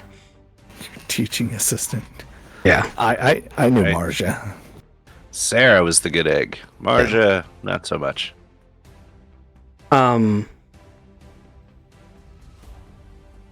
Yeah. So honestly, this is all great. The raw gold, I do not care about. The drone coins would be great additions to the museum, as will these other artifacts. They have plenty of casting symbols on them, so they'll be related. With all of that said, this still isn't a victory. And I am very concerned about the status of our other team. Like I said, I'll know more in a week. I suggest you lick your wounds. And we'll check back then. We can volunteer, get a week ahead to maybe helping that other team if that's a thing that you want. If I send the ship after them and then they immediately show up, I will have only wasted sending the ship away, and I might need the ship if they come back with another lead. Yep, whatever you need, sir. We wish we could do more. They're still probably on the planet, but I don't know how. I don't know. He flips open a pad, hits a few keys, and he's like, Safari class ship? Yeah, that blasted off the second you left and has already made the jump. It's gone. It wouldn't have made the jump yet, but it's well outside of our ability to intercept it. I'm sorry, sir. Yeah. Is it going in the direction of New Home? It's going in the direction of the closest edge to the 100 diameter limit of the planet. It's not like they have to point at the planet when they leave the gravity well, so you have no idea where it's going. Also, it'd have to make 4 or 5 jumps to get all the way back to New Home. So the answer to that is there's no way to know. Not how tracing jumps works. Tracing jumps is virtually impossible, actually.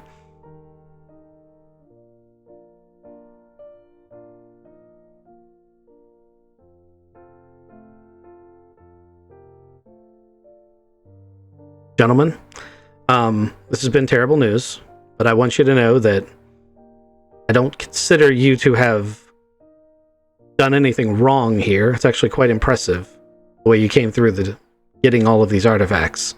But obviously it is a huge setback to the university. We feel terrible. We're gonna try to figure out how they knew that we were even down there. Who else? Oh, the guy we bought the place off of. We'll go talk with him. Sorry for wasting your time. Let us know if you want us to go try to help Zigzag's TA later. I will let you know when it's time. Thanks.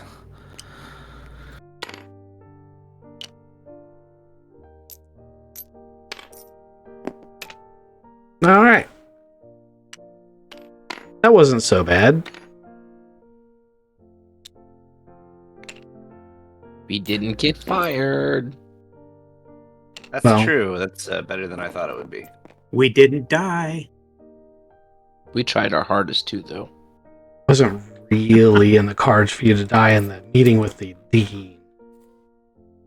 You It don't could know have. who's the face of Yeah, the you group, never know. though. All right, gentlemen. Let's pull up the city map.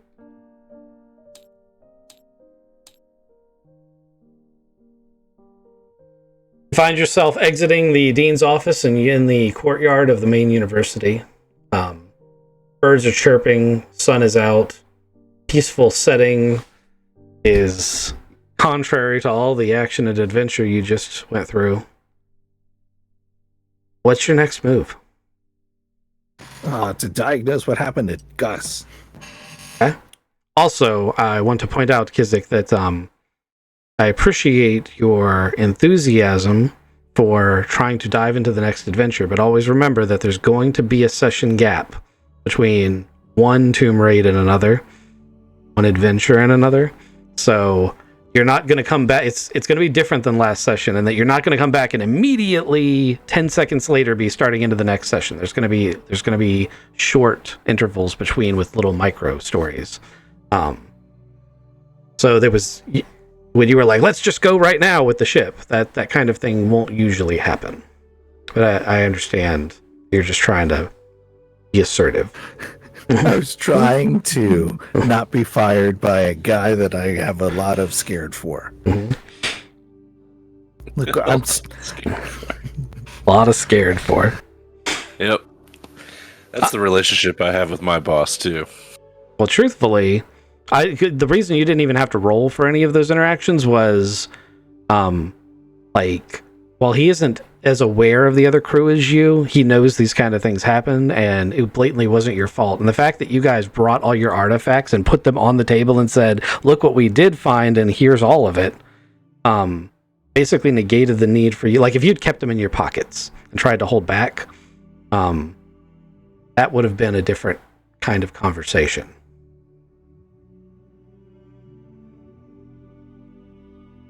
So you guys are sitting in this courtyard, probably a little shell-shocked from everything that's just happened. Otto has reverted to repairing Gus, so Gus is laid on his back, in elbow deep in grease and hydraulic fluids. He's hit with an EMP, so it's probably mostly going to be pop the batteries out and back in. But go ahead and give me a robotics or whatever roll for it. What's your robotic skill? Science robotics. Okay, give me a roll. It's a 8 plus 2 for a 10. Okay, yeah, you can pop a new 9-volt in him, and he rings to life. We also got hit by a purple glass ice shard. Okay. Let's say you have enough materials to patch whatever the effect of your check was. You can give them that many hit points back. Any more than that, you're going to need to find a proper shop. I'm gonna need guys. I need a shop at some point. I need some extra outer hull. Oh, ceramics. Yeah, You we know definitely who- need to fix our ship too, don't we? We got a bunch of damage on that thing. Oh yeah, the Yep. car. You know who has some ceramics and might have a little bit of insight into artifact trade around here is Nina, Miss Rodriguez. You guys remember her? You guys ever do business with her? She's kind of like she has a storefront, but what she'll do is she'll buy things almost like a pawn shop. And it doesn't really matter where those things came from. She usually finds a buyer for that. She's right down like 2 blocks from here. If you guys want to go to her store and check it out, I'm sure she'll have ceramics for Gus, but she might have some other things too. Nina doesn't usually sell things, she just buys them. And she certainly doesn't sell information. And you would know that from your dealings with her. I want her to buy my gold. Okay. That isn't what you said, though. That's why I pointed it out. Yeah, I was lying to the rest of everybody just to see if we could go to the fence. You want to go see Nina? Everybody's going with you? You don't need to. I see that you've got some stuff with Gus going on, and I'll let you guys know where I'm going. I'm gonna go to see Miss Rodriguez. I mean, I feel a lot closer to all of you going through like an ancient Trojan ritual to earn the right to even see a casting coin. Like that was an experience. I think we could all go talk to Nina. Like Nina's somebody that you know. Does anybody else have anything they need to just sell?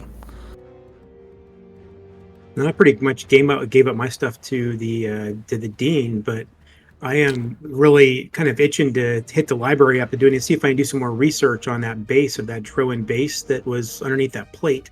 There's got to be something somewhere about that. So you want to go to the library? Well, we definitely got to get patched up and get our stuff fixed, and we need to get the card repaired and go swap out some coins. And we need to buy some more rope because I think only one of us had rope. So we definitely need to get some more supplies. Yeah. I'm gonna go get a drink. We almost died. Drink. Yeah, so that's in the car. Yeah, we have a wet bar in the car. We had drinks on the way back. Oh, you were driving, that's why. Oh, right. You wouldn't let me make you anything. No libations for you. Drinking and floating is against the rules. Yes.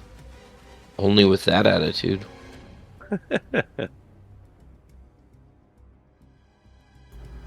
Yeah, so we'll get a drink. We'll walk a couple blocks down. Say hi to Nina. She doesn't ask any questions.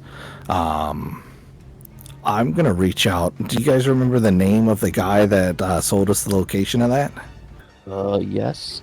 Yeah, it was some weird name. Randleman. Randleman, that's right. Yeah, that's it.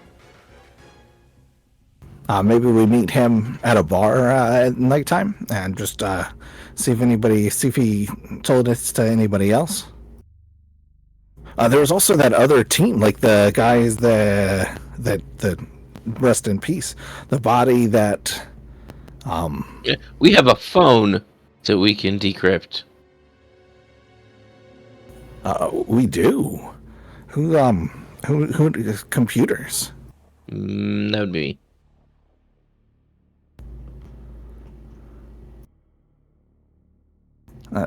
Professor Zigzag, you have that phone still? I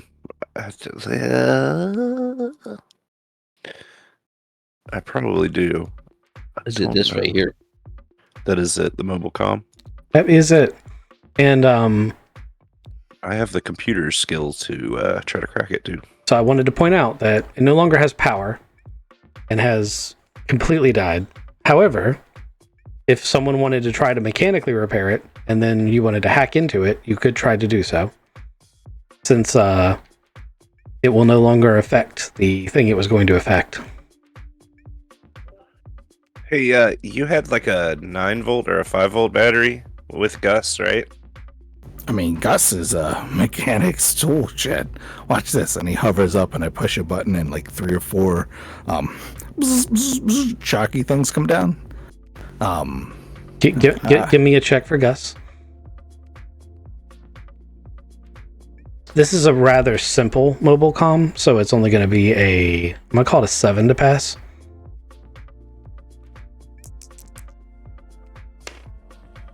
That's a 10.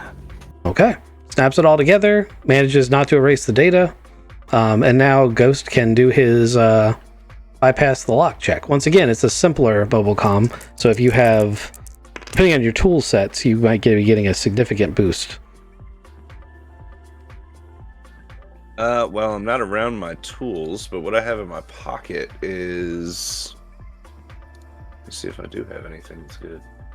No. Just straight up, I've got a 9 to this roll. Okay. Because it's a simpler comm, I'm going to let that slide, but as a general rule, you're going to want to wait to do hacking checks until you have the appropriate tool sets, because you're going to take negatives if you don't. But that's story-wise, then, can I, like, I'll plug it into my mobile comm, because the screen is, like, off, right? Well, he's just he's just fixed the screen. But what I'm actually talking about are things like intrusion software and, like, there are actual hacking tools in the catalog that you should have access to if that's how you intend to use those skills. So without it, it's not impossible to do it, but it's going to be more difficult. But a 9 is going to pass because it's a simpler comm, so it was only a 6 to pass originally, so you got 3 extra.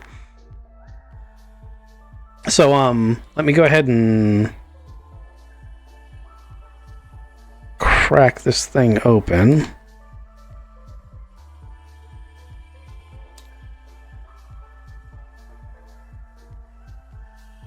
There we go.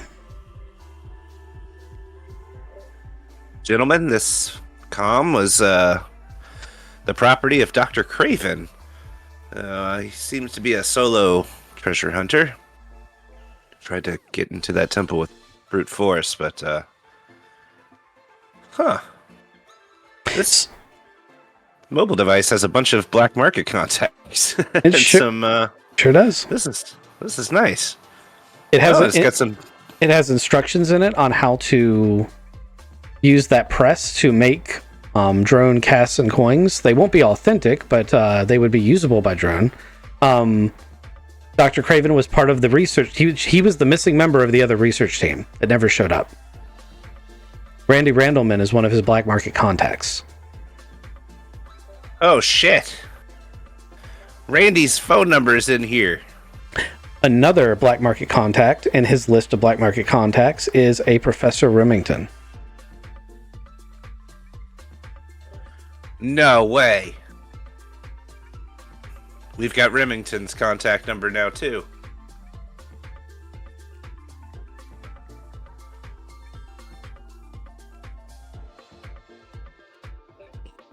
So it's got instructions on how to use this strange coin press? Yeah. So that coin press, basically you would melt metal, put it in it, and it would press coins to make different types of cast-related coins. So every coin for the drone has a concept that it can be made for. These castings can make coins for each cast. Okay. Which is what he was obviously trying to do to disable the weather thing, which is what you guys ultimately ended up doing.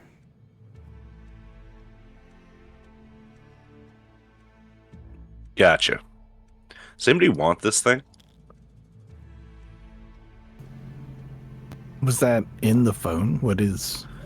Oh, this was in a bag that had a bunch of coins in it. I grabbed it from the first room we were in.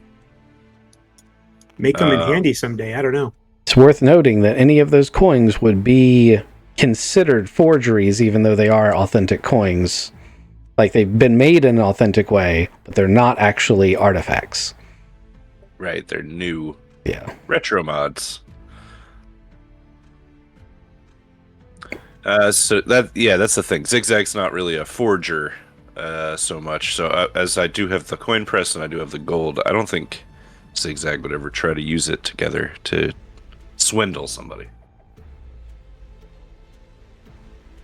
I was thinking about selling it to Miss Rodriguez. She would find a good spot for it somewhere. I mean, do you trust her to have the ability to counterfeit drone coins? No, I trust her to pay me for the strange coin press and then never talk to me about it again.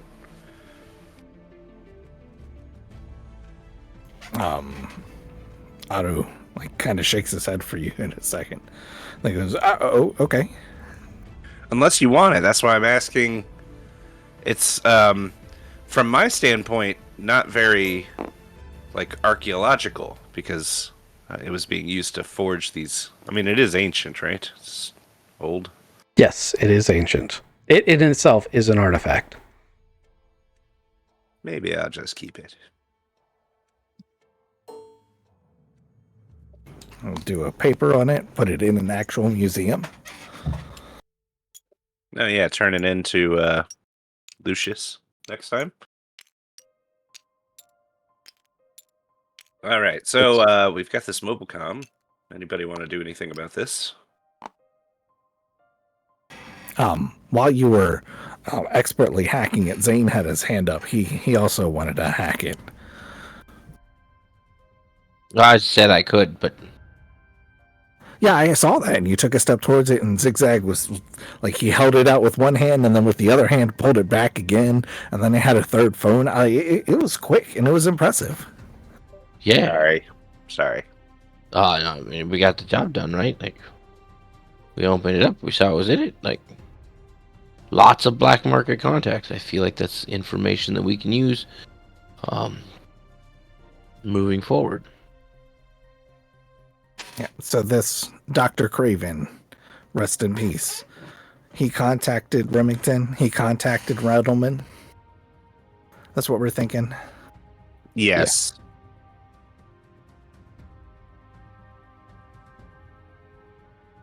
All right, then. You're going to go see Nina. I'm going to go for like a mom and pop computer and repair store. The doctor wants to go get drunk. And Reese wants to go shopping. And hit the library up too. We gotta do some deep research. Library. Nice. I'll take the car and go get it fixed while I'm getting wasted. The car being university property, you don't have to get it fixed yourself. Oh, okay. But Then if you want to, you can. But you could just ask your that's the vehicle provided to your team by the university. So. And submit a support ticket for repair. Is it there again?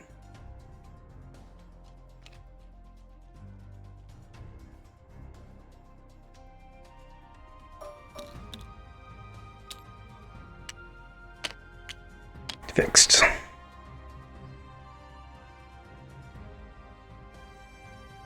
All right. Because you guys are splitting the party, we're going to go from the top to the bottom. Rex, you were doing what? I was just going to go to the bar and get a drink and kind of relax after a long day of. Okay. Is anyone else going to go to the bar? Yeah. Yeah, well, I'll go too. I might end up there, but I'm gonna go see Nina. Okay. Bar is one of the maps that I do have. So 3 to the bar. We'll have you guys filter in as we see who comes what. So I believe Ronan was the first one who was going to come here. So you will come in through this bar. It's a place you've probably been multiple times. It's the most popular bar right next to the university. It's a little shady, but it's a well-run establishment. The only thing that makes it shady is there is a full virtual reality augmentation adult entertainment area in the back. So, like those micro hero sleeves where you pretend to be the micro hero, but it's dirty things. Very sticky back there. Yeah.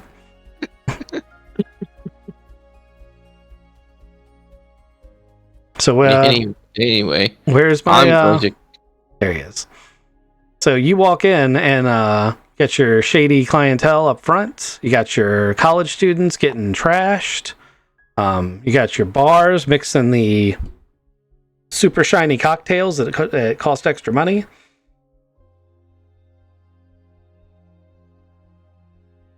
Yep, I'm gonna go up to the bar and take a seat and talk to Mac. Okay. Yep. Mac is a little famous around here for being able to mix up all sorts of new shiny beverages that might make you glow in the dark. Yeah. Okay. Mac's like, hey, welcome back. You want your usual? Thanks, Mac. Yes, please. All right, one reactor coming right up. And he pours a shiny beverage for you. It glows a little bit green. Yeah. Can't go wrong with this, sir. So, how'd it go? I mean, still alive, so can't complain too much. Good. Yeah, I mean, I agree with the whole not being able to complain about being alive thing, but last time you were in here, I thought things were going to be much more exciting when you came back. Oh yeah, that was the plan. It was exciting. It was very exciting. Maybe too exciting for a doctor, but we'll get over it. Like that's why we come here. Oh. Anything new going on around here? Well, I mean, there's been a little bit of problem with some of the less savory clientels from the dock side of town.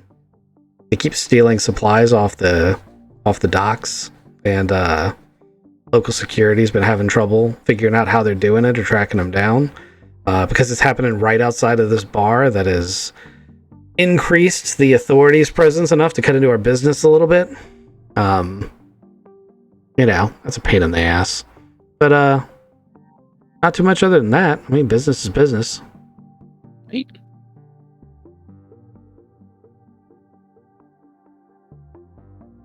Sweet. Well, I appreciate it, sir. So he keeps pouring them till you drown. And we're gonna go to Kizik next. What does Kizik do? Kizik goes to the mom and pop robot repair store, just like your hardware. I need a better name for it. But gets all of the stuff that he needs to put all of the pieces back on Gus. Make sure that Gus is feeling okay. It's starting to get dark, so he goes, thanks so much. Like I hope to not ever be in here, but and then he sees like a new repulsor thruster, and he stops and he looks at it and he goes, oh, but no, I'll be back for that. I am meeting my friend at a bar. It's been a tough day. Thanks. So you leave Circuit Center and you walk down the dock towards the bar, leaving the bewildered clerk who's like, I just heard that guy's life story. Why do people do that? All he needed was a battery. Like, no, I needed so many more. I make it in. I look around. Oh, there he is. Dr. Zane. Ooh, I gotta catch up. How are you, sir? Gus is feeling much better. There's a clerk at the Circuit City that, oh man, he loved to, like, we chatted for so long as I was fixing Gus. Hi, Mac. What's the special tonight? The special is a zap. Comes with a little bit of buzz. He like gives you a little wink. He's like, but it sounds as fast as you're talking. Like maybe you'd like something with a little bit of tranquil in it. And he's like, I got a lavender martini over here with some tranquil in it. You know, it'll calm you right down. Mac, you know me so well. Thank you so much. There you go. It's got a flower thing in it. It's purple, and when he says martini, it's still like 16 ounces. Like, a whole lavender leaf in it. Yeah. Well, lots of them, but it's also when he says tranquil is a known sedative that's produced locally here. It is not illegal, but it is almost the equivalent of Valium.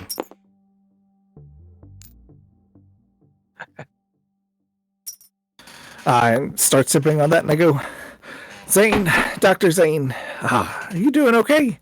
It's been, that's a lot. Have you ever gone through things like that? Yeah, I have.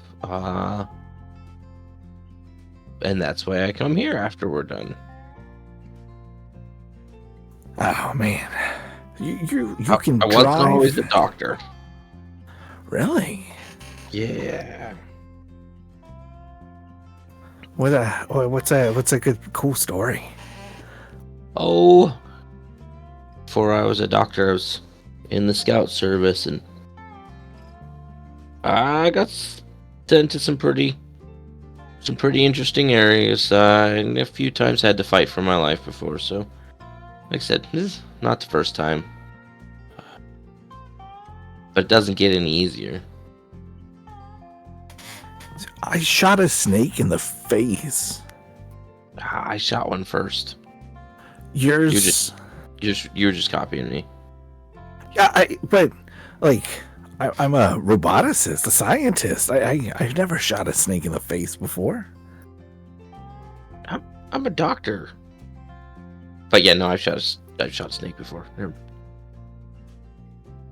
Yeah, I had to shoot mine twice. Like, how do you just have a better gun than me? No, mine was a smaller snake. Oh, yeah, yours, yeah. You think that snake made it? I don't want to go back to find out. It couldn't have. Like, the whole thing was falling apart and there was shards. Actually, I don't know too much about that. I made a good ladder and I was ready to pull you guys up, and then I felt a gun in the back of my head and Gus fell out of the sky to my feet. Oh, yeah. Reese and I almost didn't make it. I don't know what it was.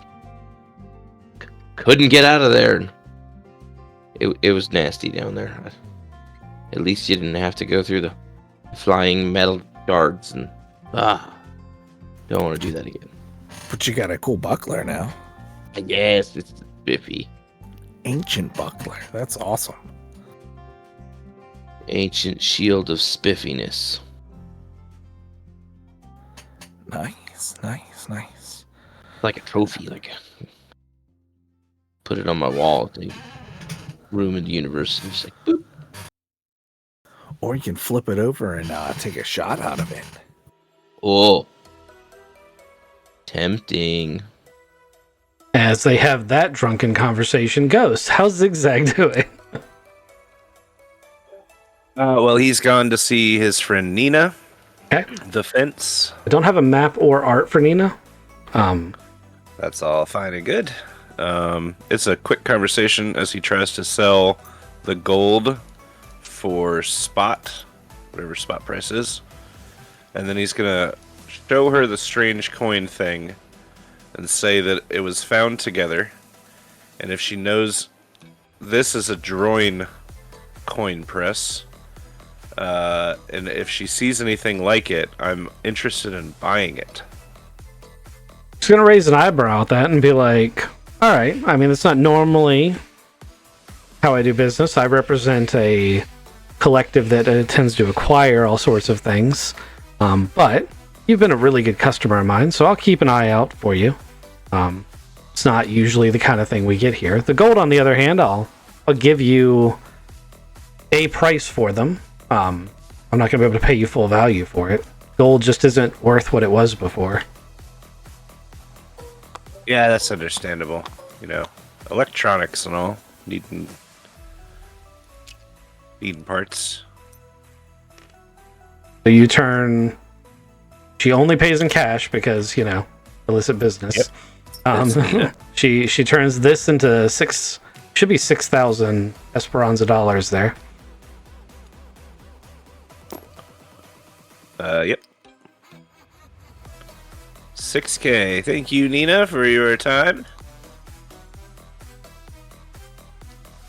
All right, you got $6,000 in your pocket. That's a lot of weight for Zigzag.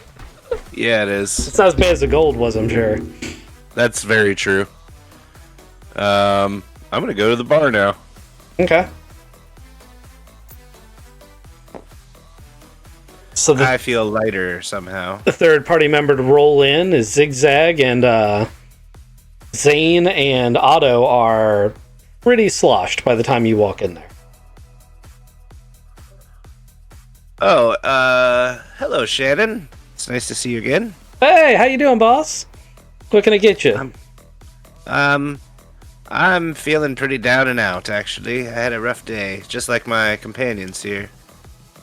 Oh, well. I can get you arranged with some libation and entertainment for the evening if you'd like. Shannon, you know me so well. She pours you 3 shots. puts a bottled beer beside it, and slips you a card for the back room if you want it.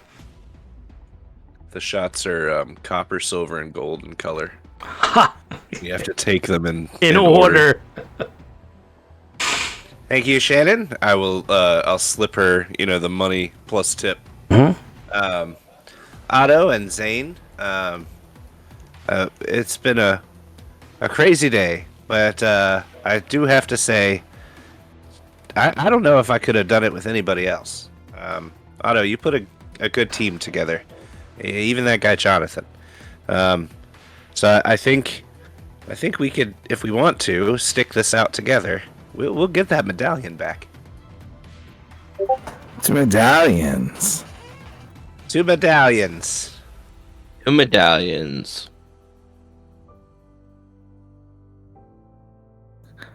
And then I just watch him with 3 hands go shot, shot, shot real quick. Yep.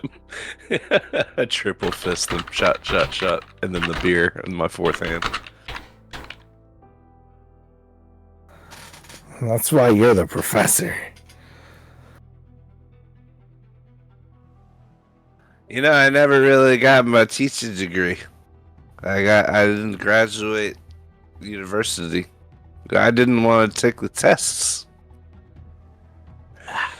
No one wants to take the tests. The tests are bullshit, man. And I'm just constantly distracted. I built a robot instead of graduating college. You didn't graduate college either?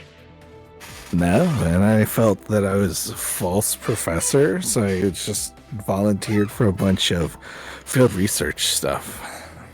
And they gave me awards. And I shot a snake today.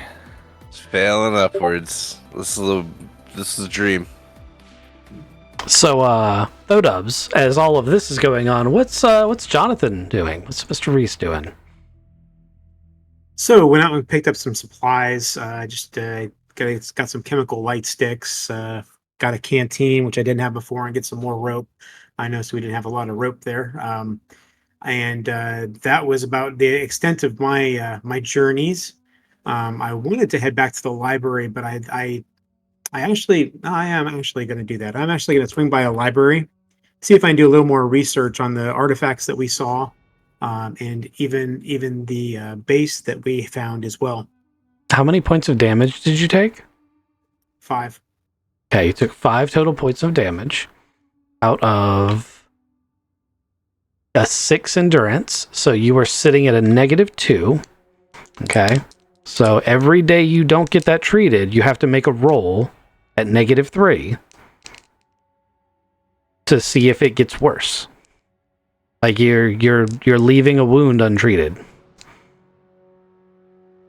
Definitely. So yeah, you are absolutely right. So I don't want to go to the library and bleed over everything. But I definitely think I need to go see the doc. Okay, so you're gonna go to the hospital. Yes. Okay. I So can take a look at you.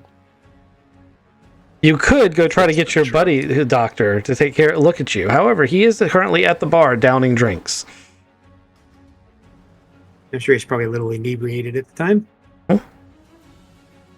So, doctor's care for this is going to cost you 400 credits. And you will be back up to full health. All right. It also takes 24 hours.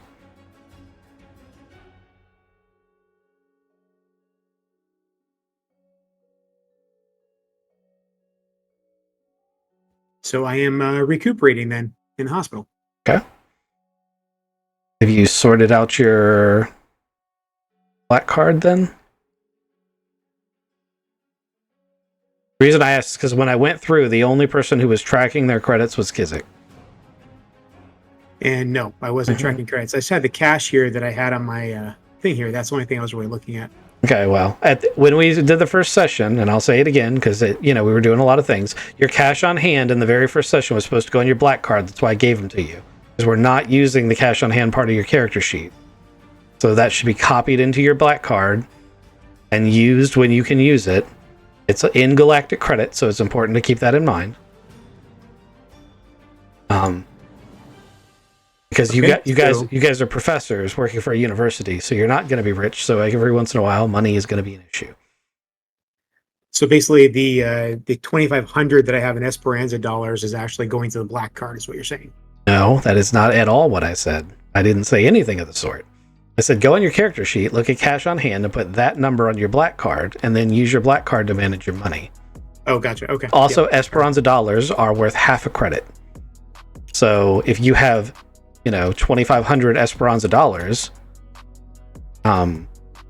you don't have 2,500 credits. Copy. Okay, so I just added my money to my black card, and we're going to reduce that by the 400 for the doctor. Yeah.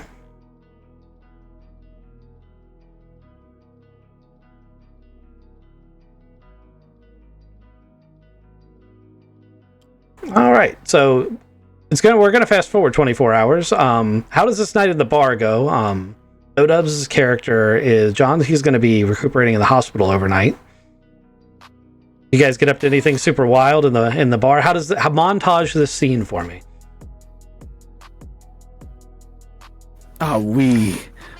Reese has a lot of drunken text message, drunken voicemails. I don't know how this happens, but I think we end up in this hot tub room down here. Mm-hmm. I mean, it's a VIP room. You guys have access. Zigzag needs like floaties. Like, we're actively encouraging him. He needs 4 floaties, 5 floaties, 6 floaties. I just say I need floaties. I'm really a good swimmer. Just sticking to the walls and everything. Like, I've been calling the waitress floaties and trying to get her into the hot tub with us. Roll a charm check.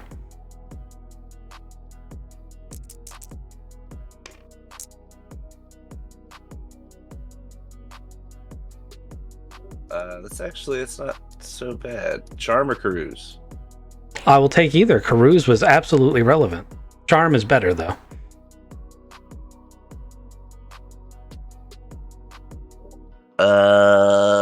Either way, my social is not great. This ends up being a 3. Okay, well, she's polite as she says no. That's a good thing.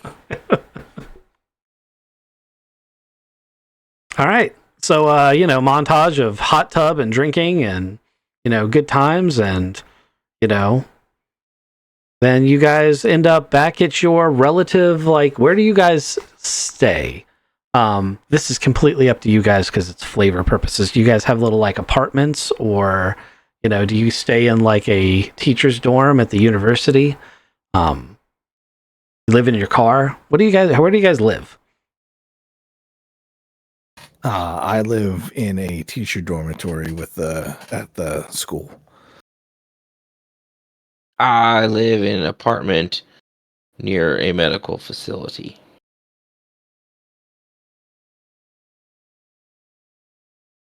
Where does John live?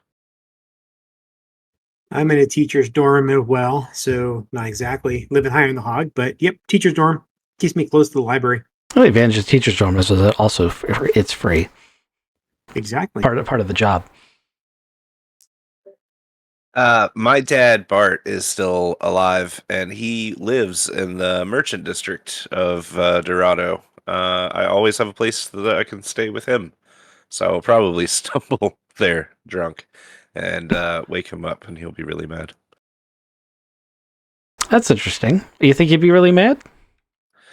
I think he'd be more annoyed that I woke him up so early, but he's probably in his 70s and grumpy. All right. Otto would have walked everybody home. Like, try to keep everybody together. So we stumble back and drop Zigzag off first, and then Zane and Otto stumble back, and then Otto goes to the dorms. Like, it's, wait, we're supposed to be another person? Yeah, I feel like we're missing somebody. He never texted us back, man. I wonder if he's okay. Is he okay? Did that snake bite him? We should says- go over to his place in the middle of the night and check on him. Yeah. Yeah, he lives in the dorms. I live in the dorms. So the next morning rolls around. You guys wake up in relative places that you live, except for Thodubs. John's being checked out of the hospital after having spent the night, fully healed. But sleeping in a hospital is not the best night's sleep. And new day starts. What do you guys want to do now? You guys check your phones, and there's no messages from the university yet on what the next course of action is.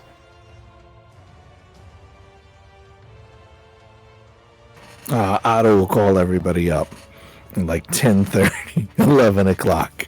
Say, okay, guys, can we meet at the coffee shop that this whole thing started at?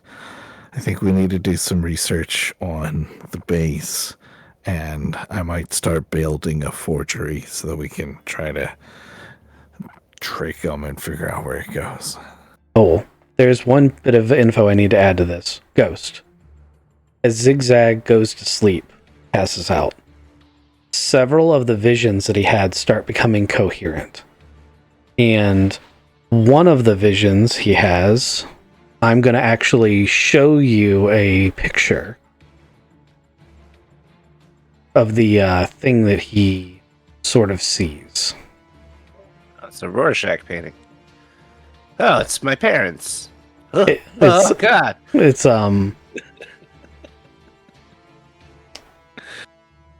It's very like both vivid and surreal at the same time. Because you feel as you go through this vision, none of the temperature changes that are implied by it. And you don't feel vibrations or anything like that, but it's such a vivid dream, like you're standing right there. Let me get this thing imported.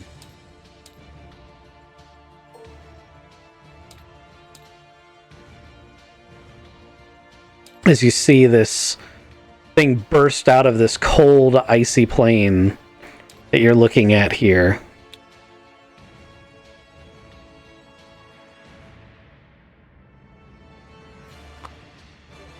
So I dream that I am in a whirling vortex of cold And snow snow. and ice, but I can't feel it.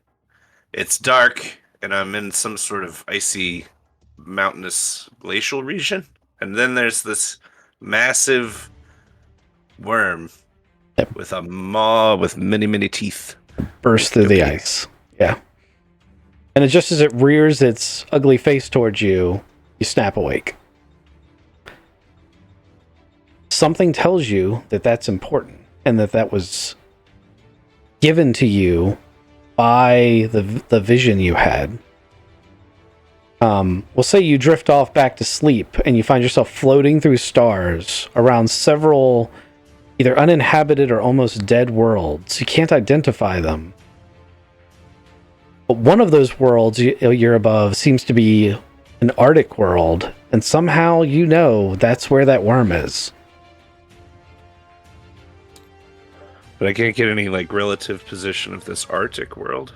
No, it's very much more abstract and surreal than that. Just the Arctic world is important, and there's ice worms on the Arctic world. Yes. Although it doesn't seem like the ice worm is the objective, it just seems like it's important for some reason you can't put your finger on. Ah, okay. But as this happens, I'm going to go ahead and say that while you haven't attained a level of the language yet, you start to understand certain Droian words you did not understand before. Almost as though your brain is deciphering the information into your own language. Like I can spot the word for soldier now. Yeah, like basically you speak about as much Droian as I speak French in real life. Not very much. Okay. So now we can continue on with you guys meeting up in the morning. I just want to make sure that, you know, Zigzag knew that's how you woke up from. Gotcha. And no offense, if he sends me a text at 11, Bart had me up at fucking 4, knowing that I was drunk last night and miserable, and I've helped him all morning. You've been making biscuits all morning. Yeah, he like in his little storefront, I've been helping him. So 11 o'clock, I get that text, and I'm like, Bart, I gotta go, and I just like run out of there. Finally, with an excuse. Work's calling. 2 years old. This is Bart. You haven't met Bart yet.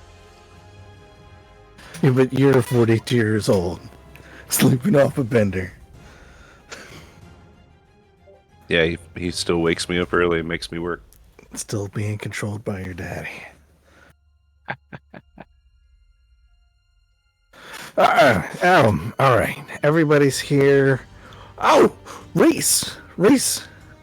Jonathan, Reese, are you awake? Oh, I'm awake. I'm here. You didn't come drinking last night. Yeah, sorry I bailed on you guys. I was just, like, kind of in this mental shock. I totally forgot that I was bleeding from my my hip here. You know, from getting hit up in that dungeon we were at. So I had to go get myself fixed up.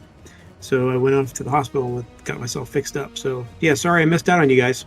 Doctors gave you a souvenir. It's a 3-inch sliver of metal, molten metal that had been pierced through your skin. This is pretty cool, guys. You should check this out. I mean, This is what they pulled out of me, Whoa. man. That came from the temple. Sweet, another artifact. Yeah, I keep in this little Ziploc bag just to remind me of the time that I survived. You should try to put it on a necklace or something. Oh, that would be really cool, wouldn't it? That would be Kind of neat. like a shark tooth or something. Yeah, that was inside you. I don't know. What do you guys think? Hey, Doc, check this thing out. Do you see anything like this before?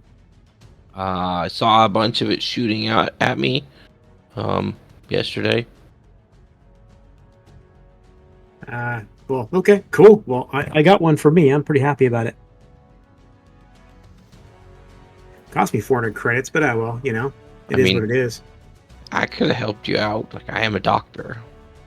I wasn't really thinking clearly. Like I say, kind of get that trauma kind of going on after just getting out of that near-death experience. I think I must have fallen down so many times trying to run. I probably bumped my head and just totally lost the fact that I was hemorrhaging out the side of my body. Oh, okay. Well, I'm glad you're better. Oh yeah, 100% ready to rock and roll. Really? Like at the karaoke bar? Like, Oh no, we're not good with. They don't have karaoke here. Oh my gosh, they don't. Do they? Tell me they don't.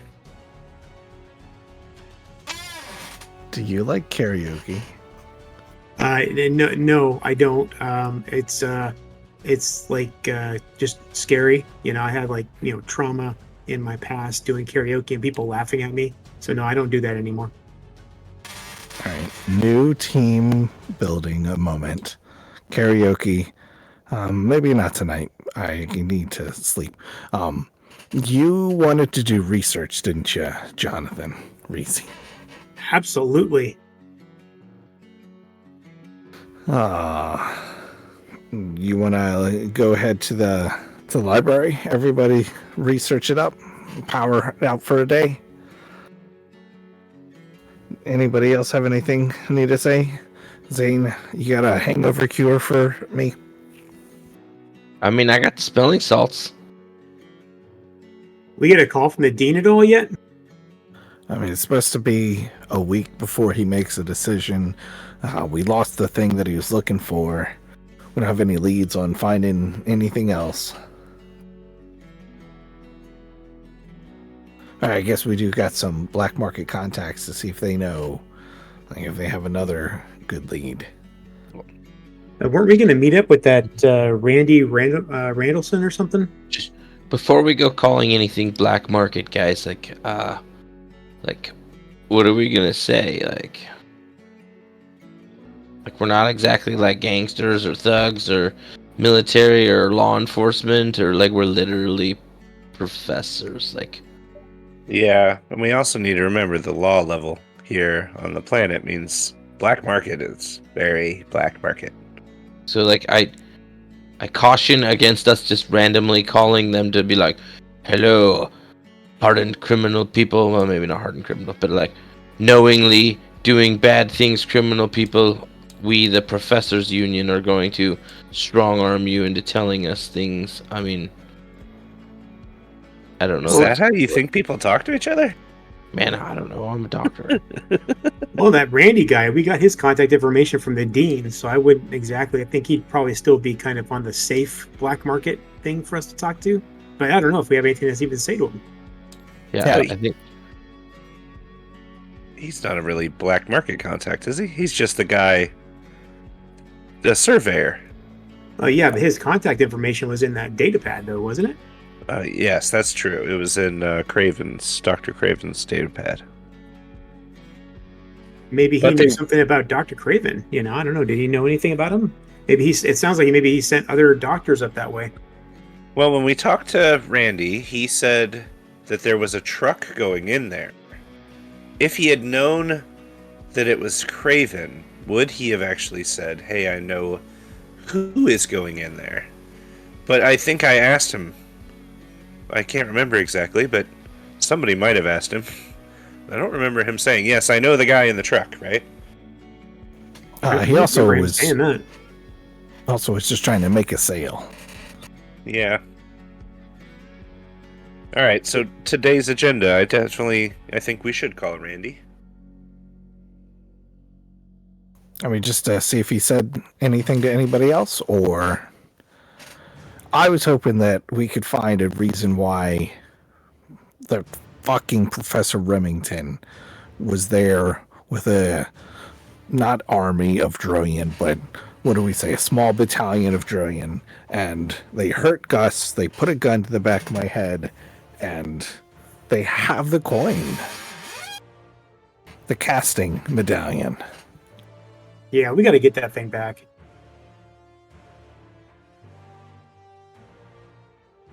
And I don't know if Randy's going to be willing to, because we're not just going to pay him money for the coordinates of one thing, but we also could talk to him and see what he says. So we'll call Randy.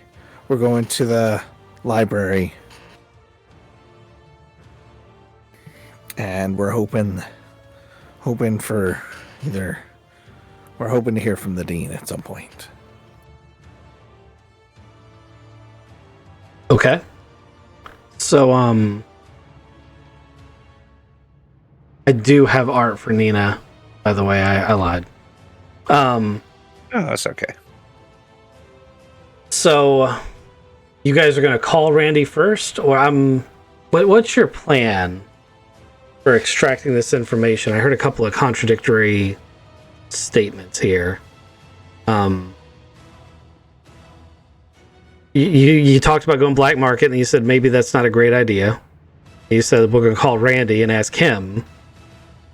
But Randy is listed as a black market contact in Craven's phone. That's true. So We don't need to contact every black market person. We will call Randy. I think that's definitely in the plan. yep. We're going to ask him subtly about Craven. Okay. And then, depending on how that goes, we're going to ask him about Remington. Okay. Then Reese wanted to go to the library and do some research. That part I got. That's easy. Okay. So how are we starting this call? Who's calling who? I'll give him a call. Okay. This is Randy. How can I help you? Hi. You helped us out a little bit earlier. My name is Dr. Otto. Yeah, I've got caller Yeah. ID. Sorry. Making people words are tough. Do you want to meet with us again for either coffee or donuts or hot dogs. Do you require an additional piece of information? Yes, and we're willing to pay. Yes, and we're willing to pay. I see. Did you find what you were looking for? Actually, yeah. That's a fun story if you want to chat about it. Meet me at the Q Line subway stop that's outside of the William Wolflight statue in 1 hour. Okay. Sounds good. See you then.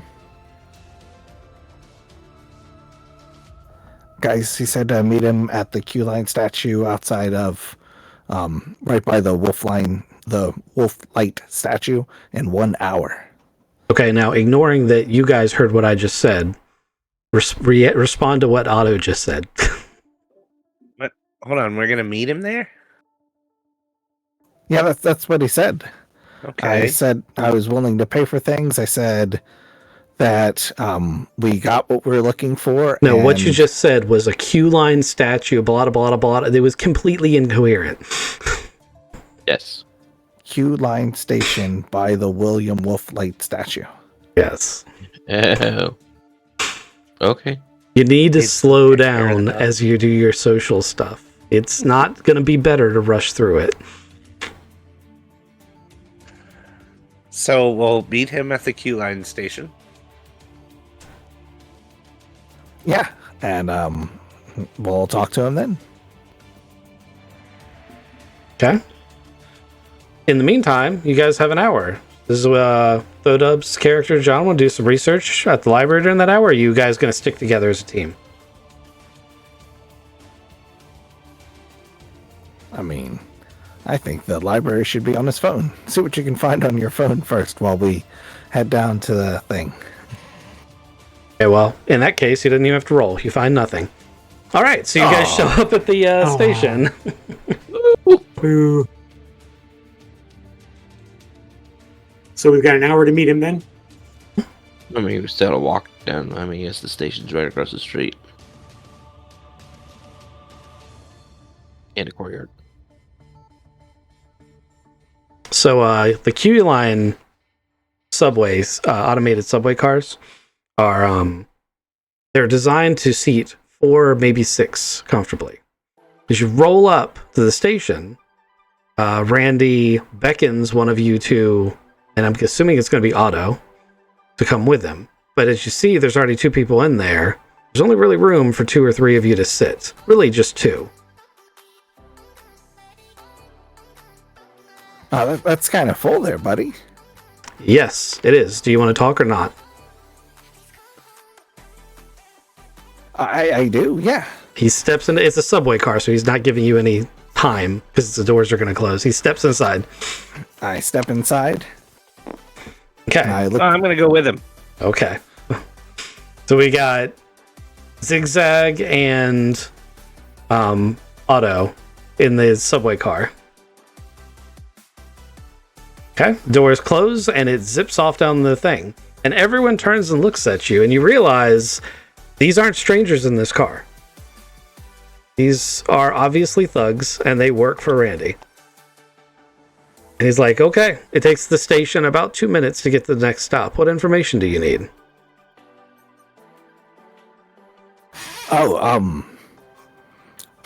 Well, there was some double crossing that happened at the end of it, and oh wow, I just wanted to know if you've ever heard of a guy named Dr. Craven. A good broker knows what information to sell and what information to keep. And that information falls under the information that you keep. But you can take some comfort in knowing that your identity and connections are also information that a good broker will keep. Okay. Is knowledge about said doctor valuable to you? Possibly. Depends on the nature of the information. He is no longer with us. I see. And did you have anything to do with that?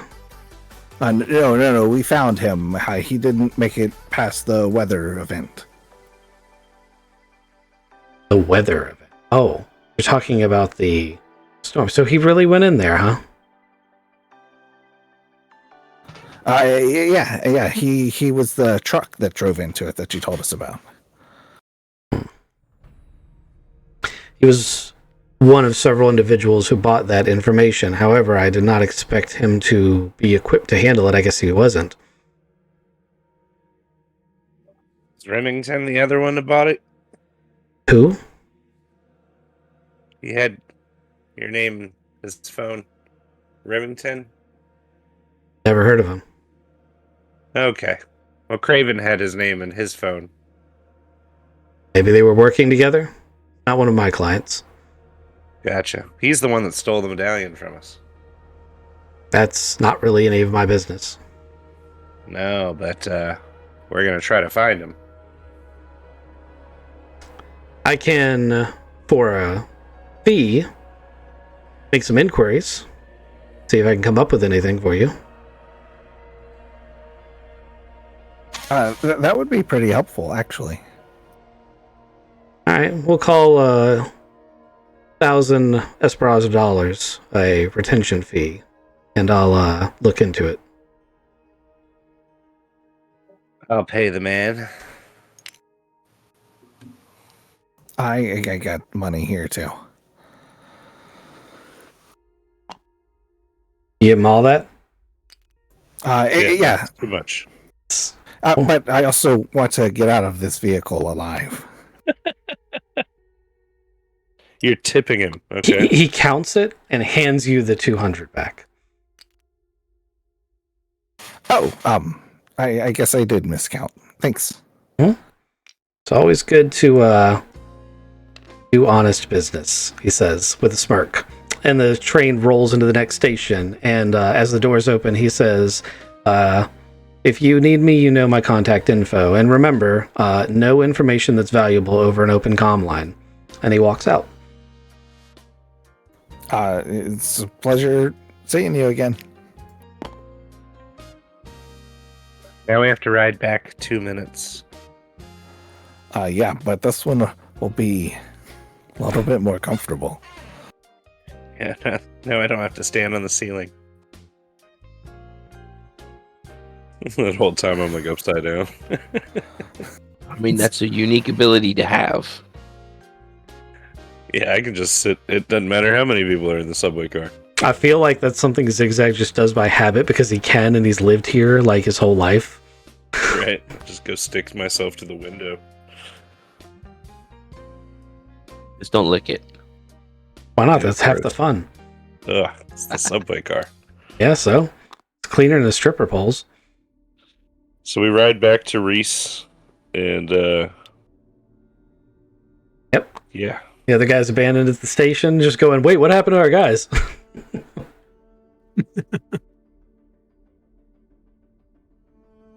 Sorry, guys. I found a bench and I waited patiently. Otto's gonna try to do the same thing where there's another 2-minute car ride, because that's now a secure way of passing information. And in a 2-minute car or the train ride, he's gonna recap all of the events. What are we doing on the train, man? I mean, it's super secure. You can't just say it out loud because there's people watching all the time. And I saw a guy do it, and this is secured. Yeah. We could just go back to the university and talk. All right, but yeah. Also, can I have some money? Wait, no, that's not how we did it. But I don't think he's the one that sold it to Remington. I think either somebody else did. Also, we paid him $1,000 to look for that information. You don't think he sold it to Remington, or do you think that if he did sell it to Remington, that he probably wouldn't tell us anyway? I mean, I gave him extra money and he gave me money back and he winked at me. So clearly he's just an honest guy doing business trading. Clearly.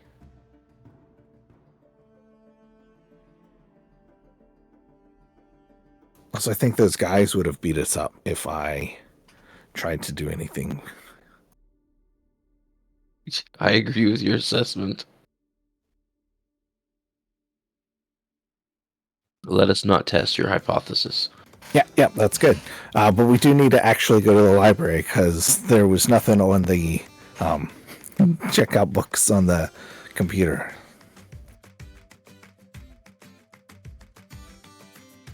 Roger. So you guys go back to the university library, the databases of which are incredibly extensive, but far too much data to be readily available on the version of the internet that is had here. This also means that it takes a long time because it doesn't have just a search engine attached to it. You have to manually browse files and find what you're looking for. Finding it is a skill unto itself, and those of you who are in this industry with computer skills probably have learned to do it along the way to use their equivalent of the Dewey Decimal System. So it's actually a computer's check to see if you can find any relevant data. Guys, I'll look for stuff in the computer, but I'm a doctor. I don't... What keywords, tricky phrases kind of thing should I be looking for this Droian stuff?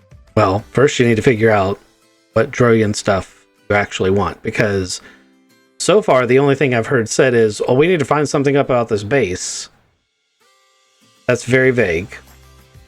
But it is technically a searchable parameter with a very good check.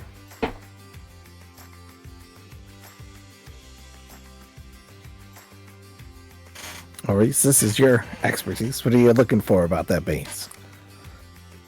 Well, first of all, it seemed like nobody actually was aware that this thing even existed, or, Zigzag actually, when he picked it up, or he was looking at that rod there, that it actually, kind of represented itself as some kind of being important. So it's kind of interesting how this base, I wonder if it's actually part of that a Droian plate, or if it's how it makes it work, or it just seemed like it was new information that no one seemed to be aware of at that time. Okay, well, then I will search for information on the casting medallions, on display, and see if every known casting medallion that we know of, that we've seen, and everything, if the base is in the picture or it's talked about in any way. And I will look to see if I can get any leads from that. Okay. Give me a computer's check. Computers is education, right? Yes, sir. 9-10. You are very confident that there is no information that matches that parameters that has anything to do with the base. Alright, I got nothing, guys. What else?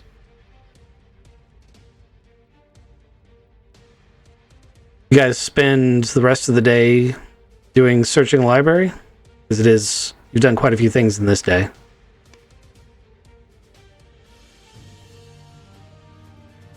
Yep. Yeah, I think so.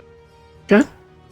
You guys call it a night, head back to your respective places, and you're going to wake up the next morning, and Otto is going to wake up to a 6 a.m. phone call. Oh, I'm glad I didn't drink last night. Hello, this is Otto. It's Randy Randleman. Yes, yes. How can I help you? I came across some information for what you asked me to look for. At the edge of the star system, a security patrol was pursuing a craft that was leaving the system without authorization. They got to its point of departure. They found 24 corpses of sentience that had been ejected into space. This was unusual in and of itself, but I think you'd be interested to know that the individuals in question were all Droyan. Holy crap. I suspect these are the individuals you're looking for. Thanks. How much do I owe you? Your retention fee will cover that bit of information. It was little more than calling up a local military patrol and asking about the name you asked for. Apparently, the dean of the local university has been inquiring about this individual as well and has associated him with a starship that broke the security parameter yesterday, the day before.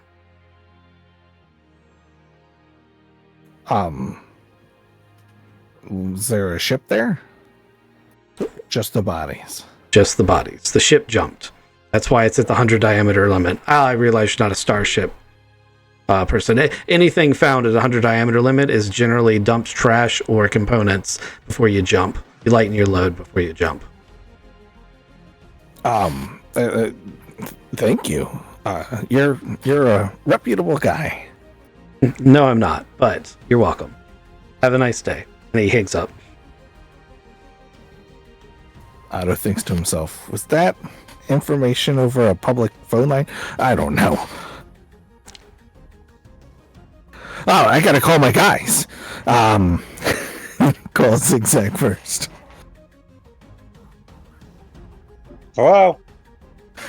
You're up already? Yes, since 6. I mean, that's like right now. I guess You had it's a 10-minute 6:05. conversation. Yeah. I got information about something, maybe. Meet up for coffee at 7. 6:30. Calling everybody else. You call Reese, I'll call the doctor. As you hang up the phone to call Reese, you look at your local news feed, and news of the found drone bodies is on the headlines, but you don't know yet that that's the news he's going to tell you. Oh my goodness. I run over to the TV and forget to call Reese. Oh, this isn't good. Oh, right, I need to call Reese.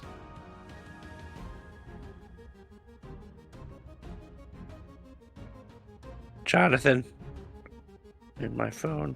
Here we go. Bring. Hello. Hey, we're supposed to meet at the coffee shop in about an hour. Around 8. No, 7. 7 o'clock. 7 o'clock. Okay, all right. Let me get myself ready here, and I'll meet you there, Zigzag. Did you see the news? No. There's some news. Yeah, all these droid bodies were found at the edge of space. It's got to be the same guys that we saw, right? I don't know. It sounds kind of weird considering they were Droian. But did Dr. Otto say anything else, or? He just said meet him. I'm looking at the news now, though. This is insane. It's got to be the same guys. It's pretty crazy. Let's get together and see if we can't figure out what's going on. See if Dr. Otto's got any additional information. All right, I'll see you at 7. See you there. Bring. Dr. Zane.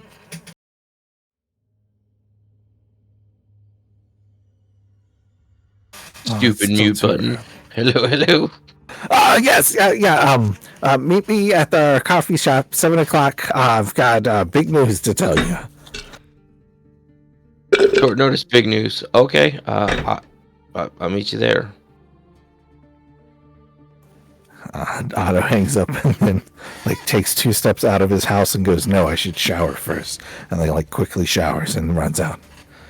He's sitting there, everybody's favorite coffee order at 6:40. You guys all arrive at the coffee shop. I got everybody's favorite. All right, bring it in real close. I heard, or my contact came through. He said that the edge of the space system, a bunch of drone bodies. So they got dumped before that fucking Professor Remington jumped.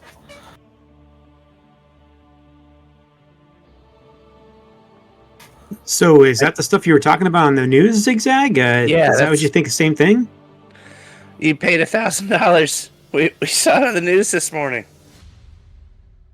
So you paid $1,000, 1,000 credits to get something we could have just watched on the news? Is that what I'm hearing? We paid $1,000 to get confirmation of what actually happened, not just assuming what happened. Oh, okay. All right. I like that. That's better. Yeah. He also said that the dean of the school was inquiring about the same thing. Like a ship broke the containment, ran out right at that 100 meters. Bunch of dead bodies. Zoop, ship is gone. So we know it was the Zenith of Discovery then. That's Remington's ship. That's gotta be. And he double-crossed the Droian that he used to stop us. I knew he wasn't going to leave the medallion with them, but killing them all is just... like, that's insane. Oh, we knew he was going to get using a shaft him first chance he got. It's just what he does. I don't know if I ever knew him to, like, outright kill people. Do we know where the bodies are going? Or are they just being left out there? Do we know?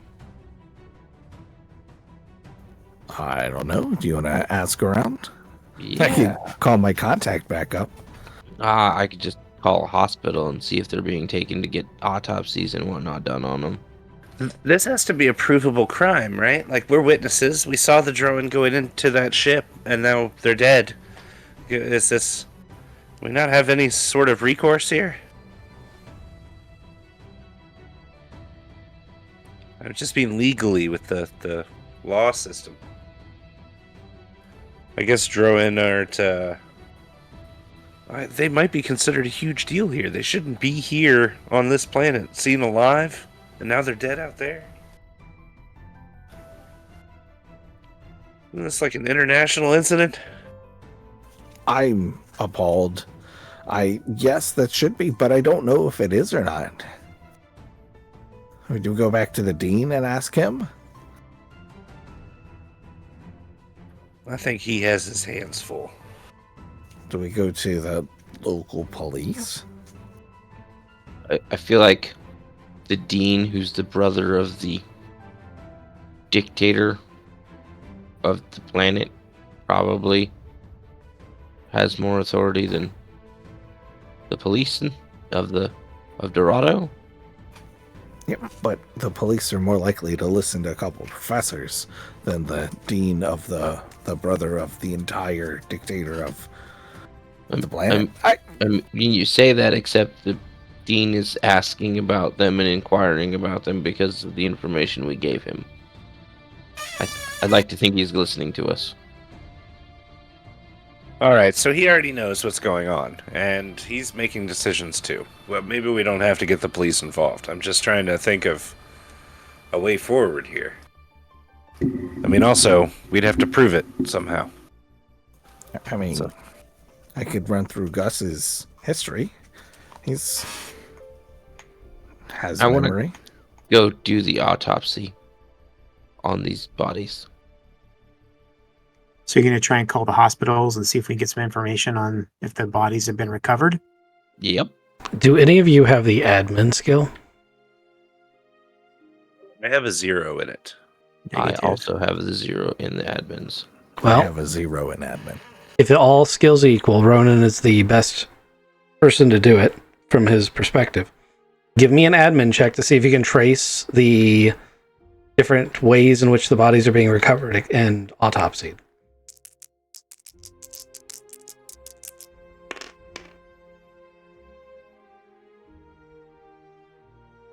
1, 5, 6, 7. 7. Can I, instead of trying to trace the autopsies being, like how they're being done, can I offer to do the autopsies? That was so to get the information you're so far ahead of yourself. Like you're okay. you're not asking the right questions there. I thought I had made a special token for this exact scenario, but I can't find it. Maybe I didn't. Which is unfortunate. Would have been really useful here. Okay. What you can do is push the roll. You can try a broader search. Like, you just called your hospital and tried to get their records. They're not the ones that are handling the autopsies, so they can't help you with it. That's why you failed. You can try to reach out to other agencies or hospitals and do a wider search. However, this may bring unwanted attention to both you and the university if you fail this roll.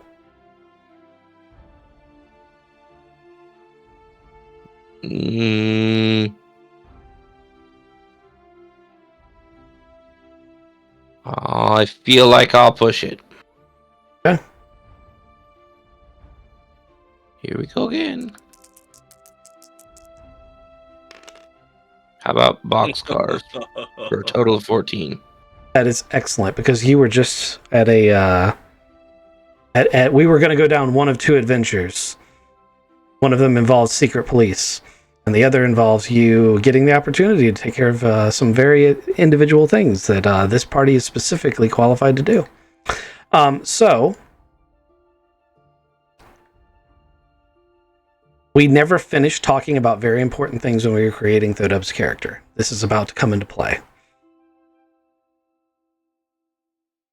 You find out that there is a contract out for small craft to go retrieve the bodies and bring them back to any number of medical facilities on the planet to be autopsied and studied, and then possibly repatriated if their clan comes looking for them. You happen to know someone with a small craft. That's true. What we didn't determine was what kind of small craft it was.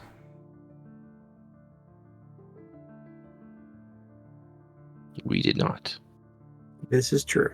Because we is, me and Thodubs, not the rest of you guys. So what I need is a snap decision right this second of what kind of small craft it was. Because we talked about a couple of different options, including a modular cutter, but you never really finalized that decision.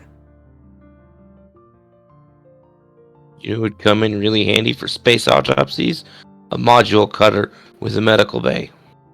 Which you also medical module. didn't finalize that thing. I was waiting on. Space hearse. I need a model. So to understand that we need to finalize that right now, basically. Yes, it has to be finalized before you can use the thing to solve the problem. That's kind of important. Gotcha. Well, it definitely. I think we do have a desire to have the cutter, so I think we're going to do the cutter. And I think but when Ronan and I spoke about this previously, we definitely were interested in having the medical bay. So I believe that's where we were going to go. And of course, since the medical bay was something that was modular, can be popped in and out of the cutter, we thought that was a good idea to start out with, at least in the beginning. We need the official words. We want the cutter, so I can say we want the medical bay and make it official. Yep. Okay, we want the cutter. I want the medical bay. We're all in agreement that you have one modular cutter. Okay, and this is important because you now owe 842 credits a month for the cutter. It's got to be maintenance. It's got to be taken care of. It's a very expensive starship. So you got to write that down in your notes. So once a month, you got to pay that out. How much was it? 840, 850? 842. It's on it's on page 225 of the core rulebook.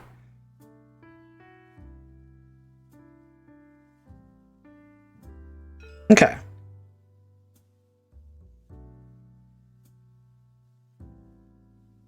Anyway, so let's fly out to space. It's got enough room for the whole crew. And with the medical bay facility in the back, it's got a surgical suite and all that jazz, too. So you could do the autopsy in space. Yeah. You all gather at the landing pads where the modular cutter is kept. Dubs, this is your ship, and you're going to be the pilot for it, so you're going to be directing this operation.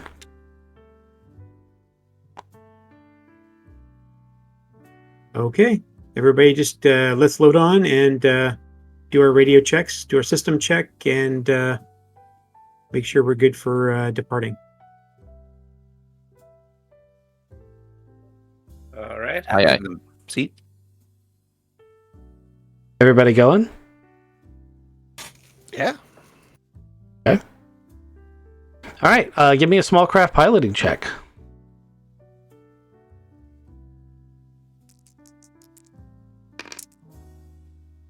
No, brother.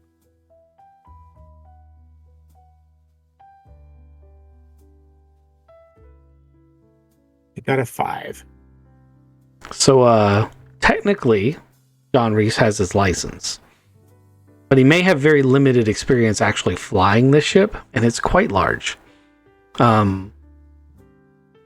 So there's a little bit of scraping and grinding as he sort of half rolls it off the side of the landing pad.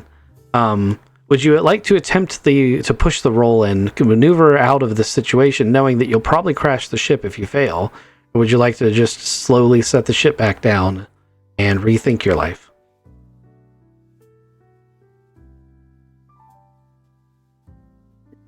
I do not feel like damaging or destroying the ship. We'll set it back down and give it another attempt. No. This is a push roll scenario. Either you fail to take off and you land it, you have to come up with another solution, or you push the roll and take the risk. Let's go ahead and push it. Okay.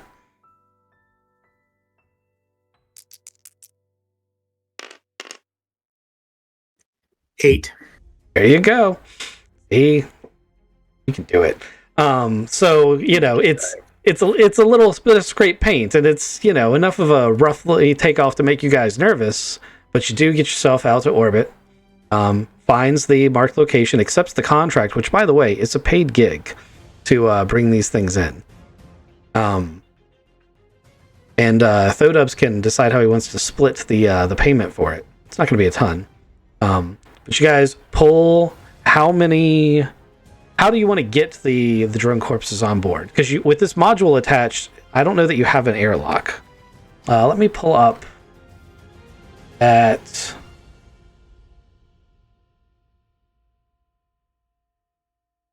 ship module.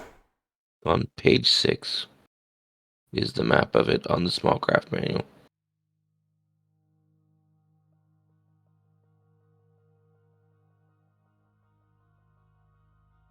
You?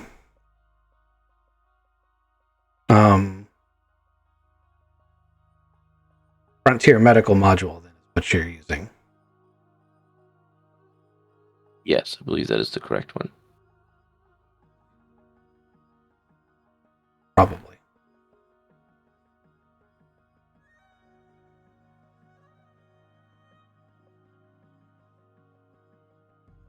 Yep, that looks right.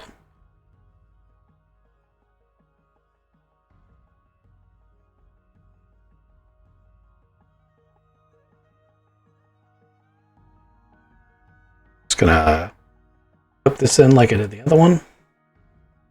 It looks like the cutter has an airlock on it. Hold on a second. Right. You need to give me a minute before you get too far ahead of me. Roger.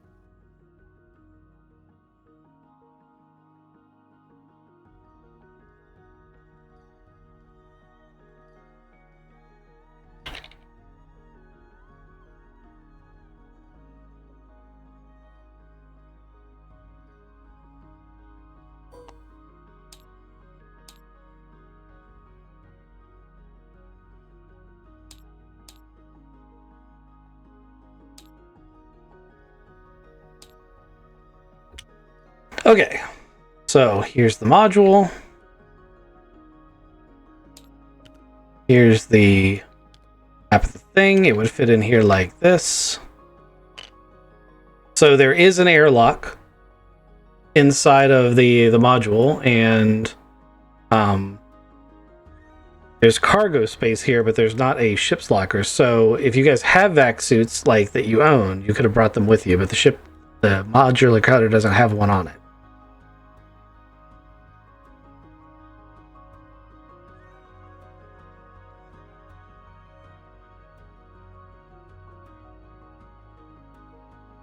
Don't everybody jump at once. I've never had a vac suit made for my four-armed buddy. Yeah, I don't have a vac suit either. I thought we made you a vac suit in character creation. I actually thought you did too. Yeah, I thought that That's- was our connection point thing. Is how I learned all your anatomy and whatnot. It's also what I was Okay. basing this Oh. entire obstacle on, so I was not expecting Ghost to say, no, I don't have one. I didn't write it down. I'm sorry. Yeah, but pretty positive that was the connection of how I got to you to let me explore your anatomy. Mwah. Well, that's fantastic. I would have brought my vac suit with me. Okay. You have a TL10 vac suit, for lack of a better instruction. I'm sure I have a card for it here somewhere.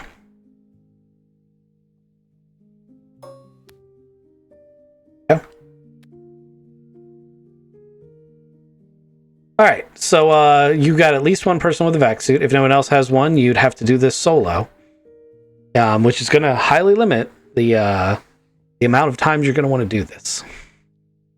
So it's a pretty dangerous spacewalk.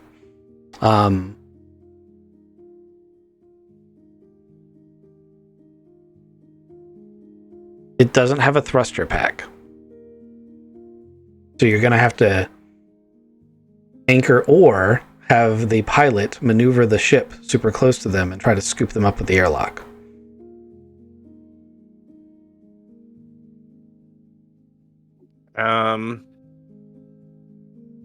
John is flying. It's his ship. Yes, sir. I'm going to anchor anyway, regardless of the next decision. But what am I doing? I'm jumping out of 3, right? That's That's a cargo hold. The airlock's the here. cargo hold. Oh, I thought this had an airlock here. Okay. So I can't open the cargo hold and have this door shut? So this is not an opening? That isn't green, so I don't think that's a door. Okay. So notice how they either show as an airlock like this, or they show green for a rolling open door that isn't an airlock. Now, there is a cargo door here on this part of the module, which would end up being right about here. You could vent that whole compartment and try to use that cargo bay. Okay. Yeah, I'm just trying to think of a little bit of a bigger area to have a door open. Yeah, I mean, you could open one of these and vent this area.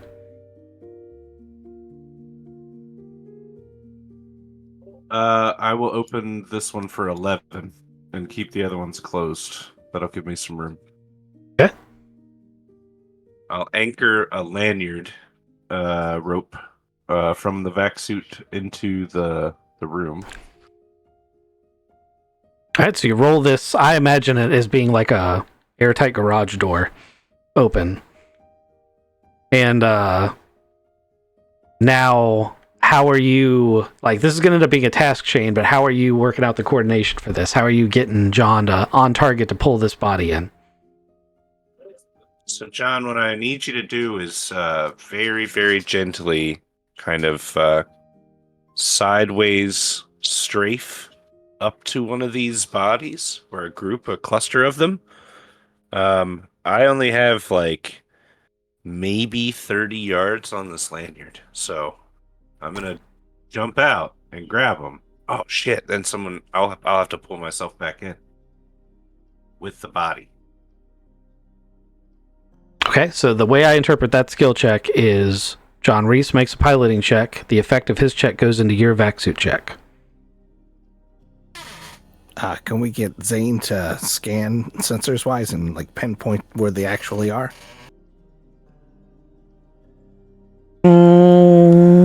Which sensor are you using for that?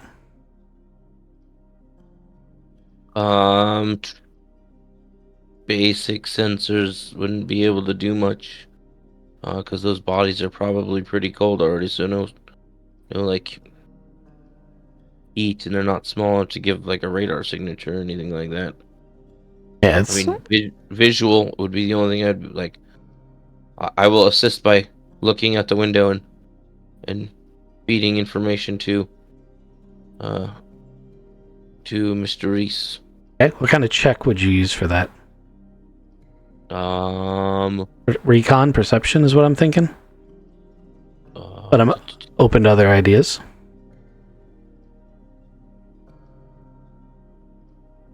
I was thinking, wouldn't be investigate. Yeah,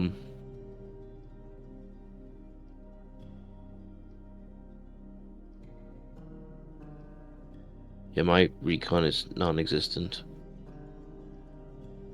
So when you say no, I can't find it on the sensors, I go, oh, well, I'll just look out the window and relay all that information back.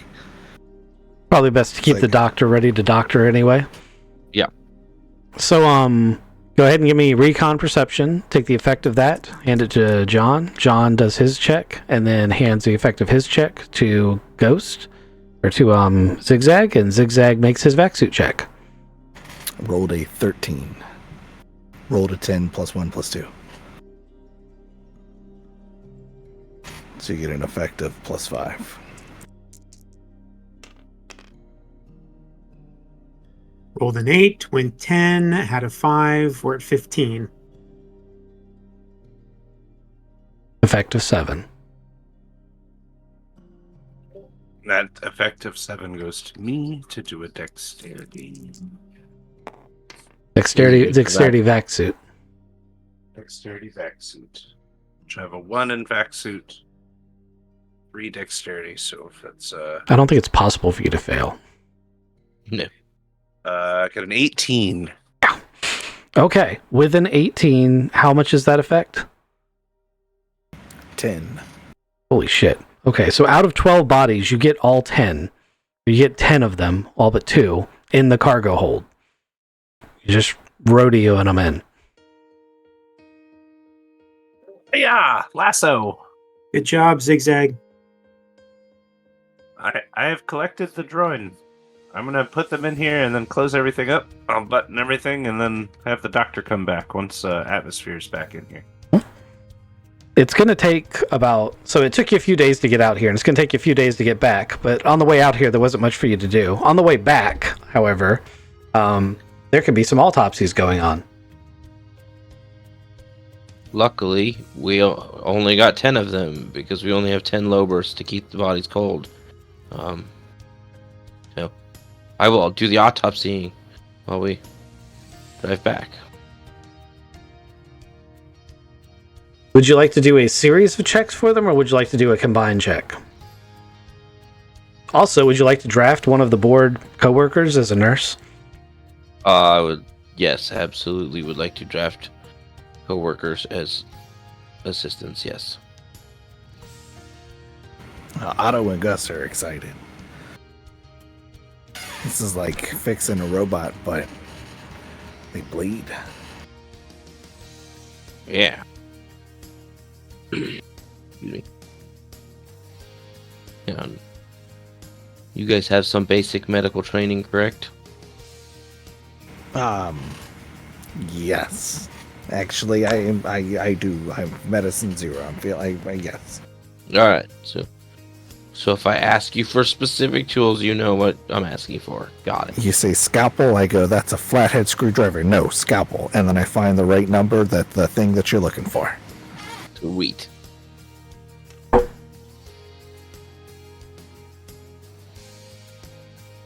Alrighty. You said my options are a group of checks or one like collective check.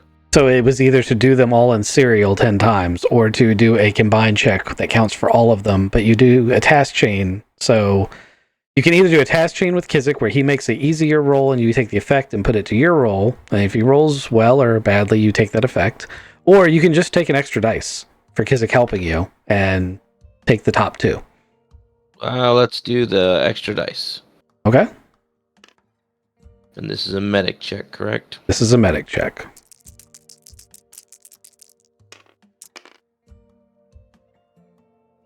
The extra dice did not help at all. Luckily, I'm a really good doctor, and it's still a 10. Okay. With a 10, as you go through these, you're going to find a couple of very important factors. Had you rolled an 8, I would have given you some of these, but not enough of them to definitively say what you need to say. So, you know there's a war going on, and that there are various species involved in it, in the islands. Several of these Droyan have been shot. They weren't all killed by asphyxiation. Some of them have been physically crushed and hurt. You pull what are basically reptile scales out of bits of the armor that don't belong to the Droyan. And it's pretty easy for you to determine that they're probably the scales that are normally found on the Serpentina race.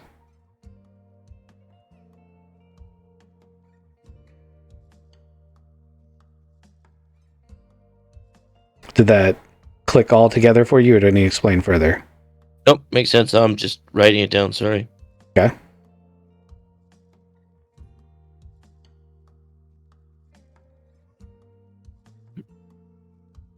Alright, guys, from what it looks like is these guys weren't just jettisoned and asphyxiated. Like, there's like some sort of fight was going on with them. Like, some of their cause of death is gunshot wounds, some of it's from being like crushed in physical combat.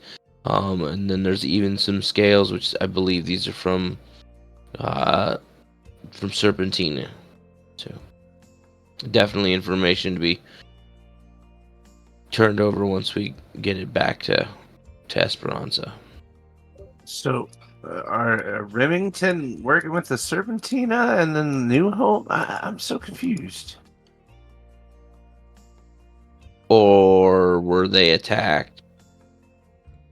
And then, like, we don't have any finite information other than these guys were killed. They weren't just jettisoned out. They were dead before they were jettisoned out. We use the sensors to check for. So, has there been combat in the area recently, like within the past couple days? In that, will the sensors pick up any debris that would have been like burned or charred off of a ship, and now is just floating out in space to be picked up by like a sensor sweep? Since you have days to do it, I won't make you roll for it. Plus, there's no debris to be found. Not that's even remotely reasonable for the parameters you would expect to find. If there was such a fight, it didn't happen ship to ship. It happened on board a ship. Interesting.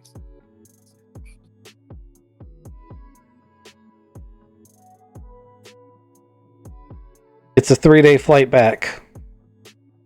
Any further actions you guys want to do?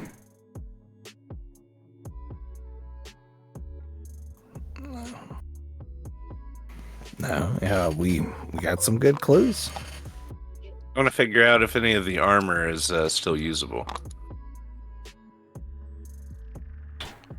So it's not built for your species. However, it would be roughly the right size, and some of it would be still usable. I can get you stats on some of it if you wanted to try to cobble together a set for yourself.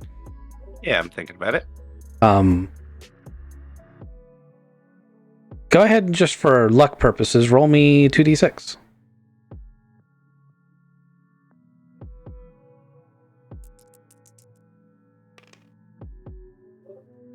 The 2d6 came up 5. Okay.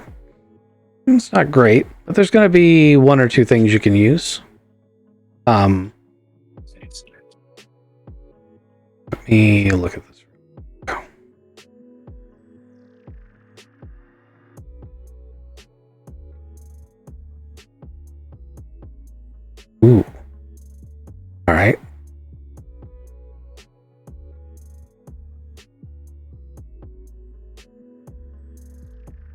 I'm going to give you 2 items that you're going to find that are salvageable that might be of interest to you.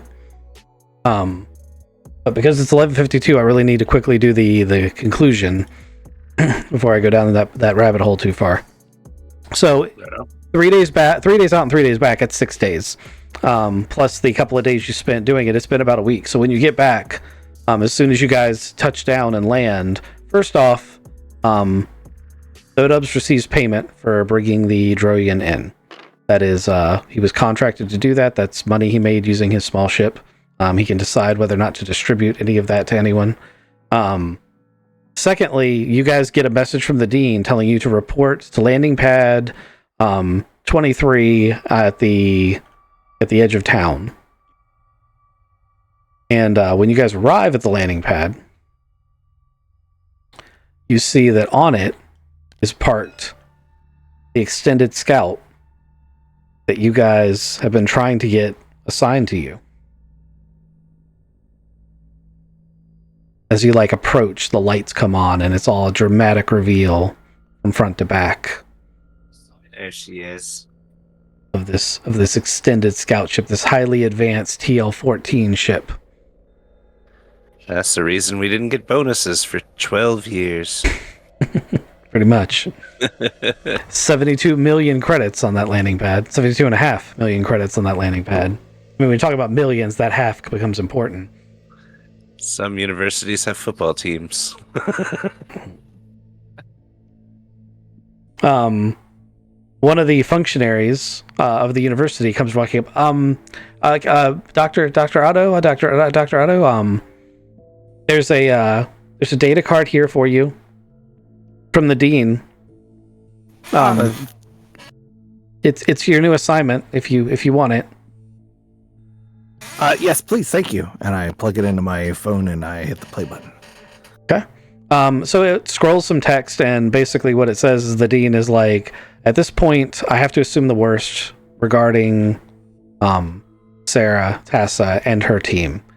However, we need to be sure, and if there is an artifact on the planet they were sent to discover, we need to recover it. I've attached the coordinates of a very remote outpost a few sectors away. The ship should be able to go there and back if you use jump tanks to fill the tanks before you jump. It's a complex operation.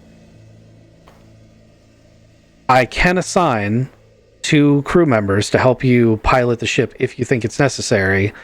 Here are some comm codes for them. I would like you to leave as soon as is reasonable with your team.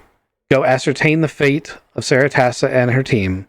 Recover them if possible. Recover any artifacts if possible. And return by the end of the month. That's just a played message.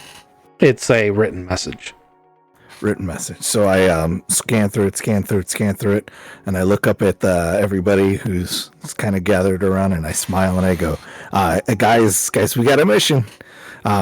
Get your stuff as ready as fast as possible. I'm going to call a couple of crew, and we're going to go see if we can save your TA, Professor Zigzag. Oh, good.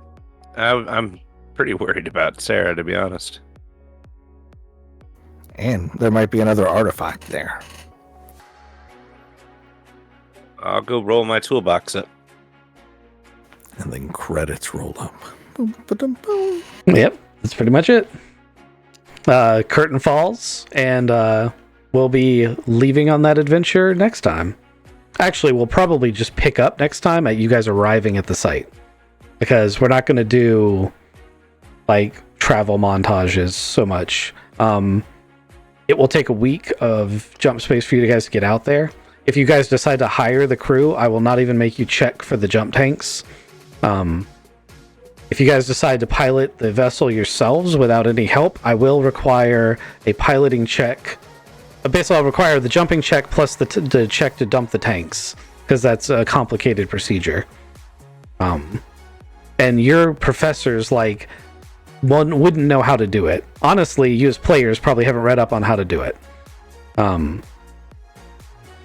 So because that's unfamiliar, you basically have the choice of either rolling the checks and saving the crew members' fees, or hiring on the crew members knowing that their fees might cut into your percentages from your adventure. Decisions. I'm cool with hiring people, but I wouldn't be making those rolls. Also, you don't have to make that decision right this second. We just gotta know before next time. Right. All right. I'm gonna end the stream there. Ghost, hang out for a second so I can get you your loot. Cool. Thanks everybody for stopping by, and I'll see you next time.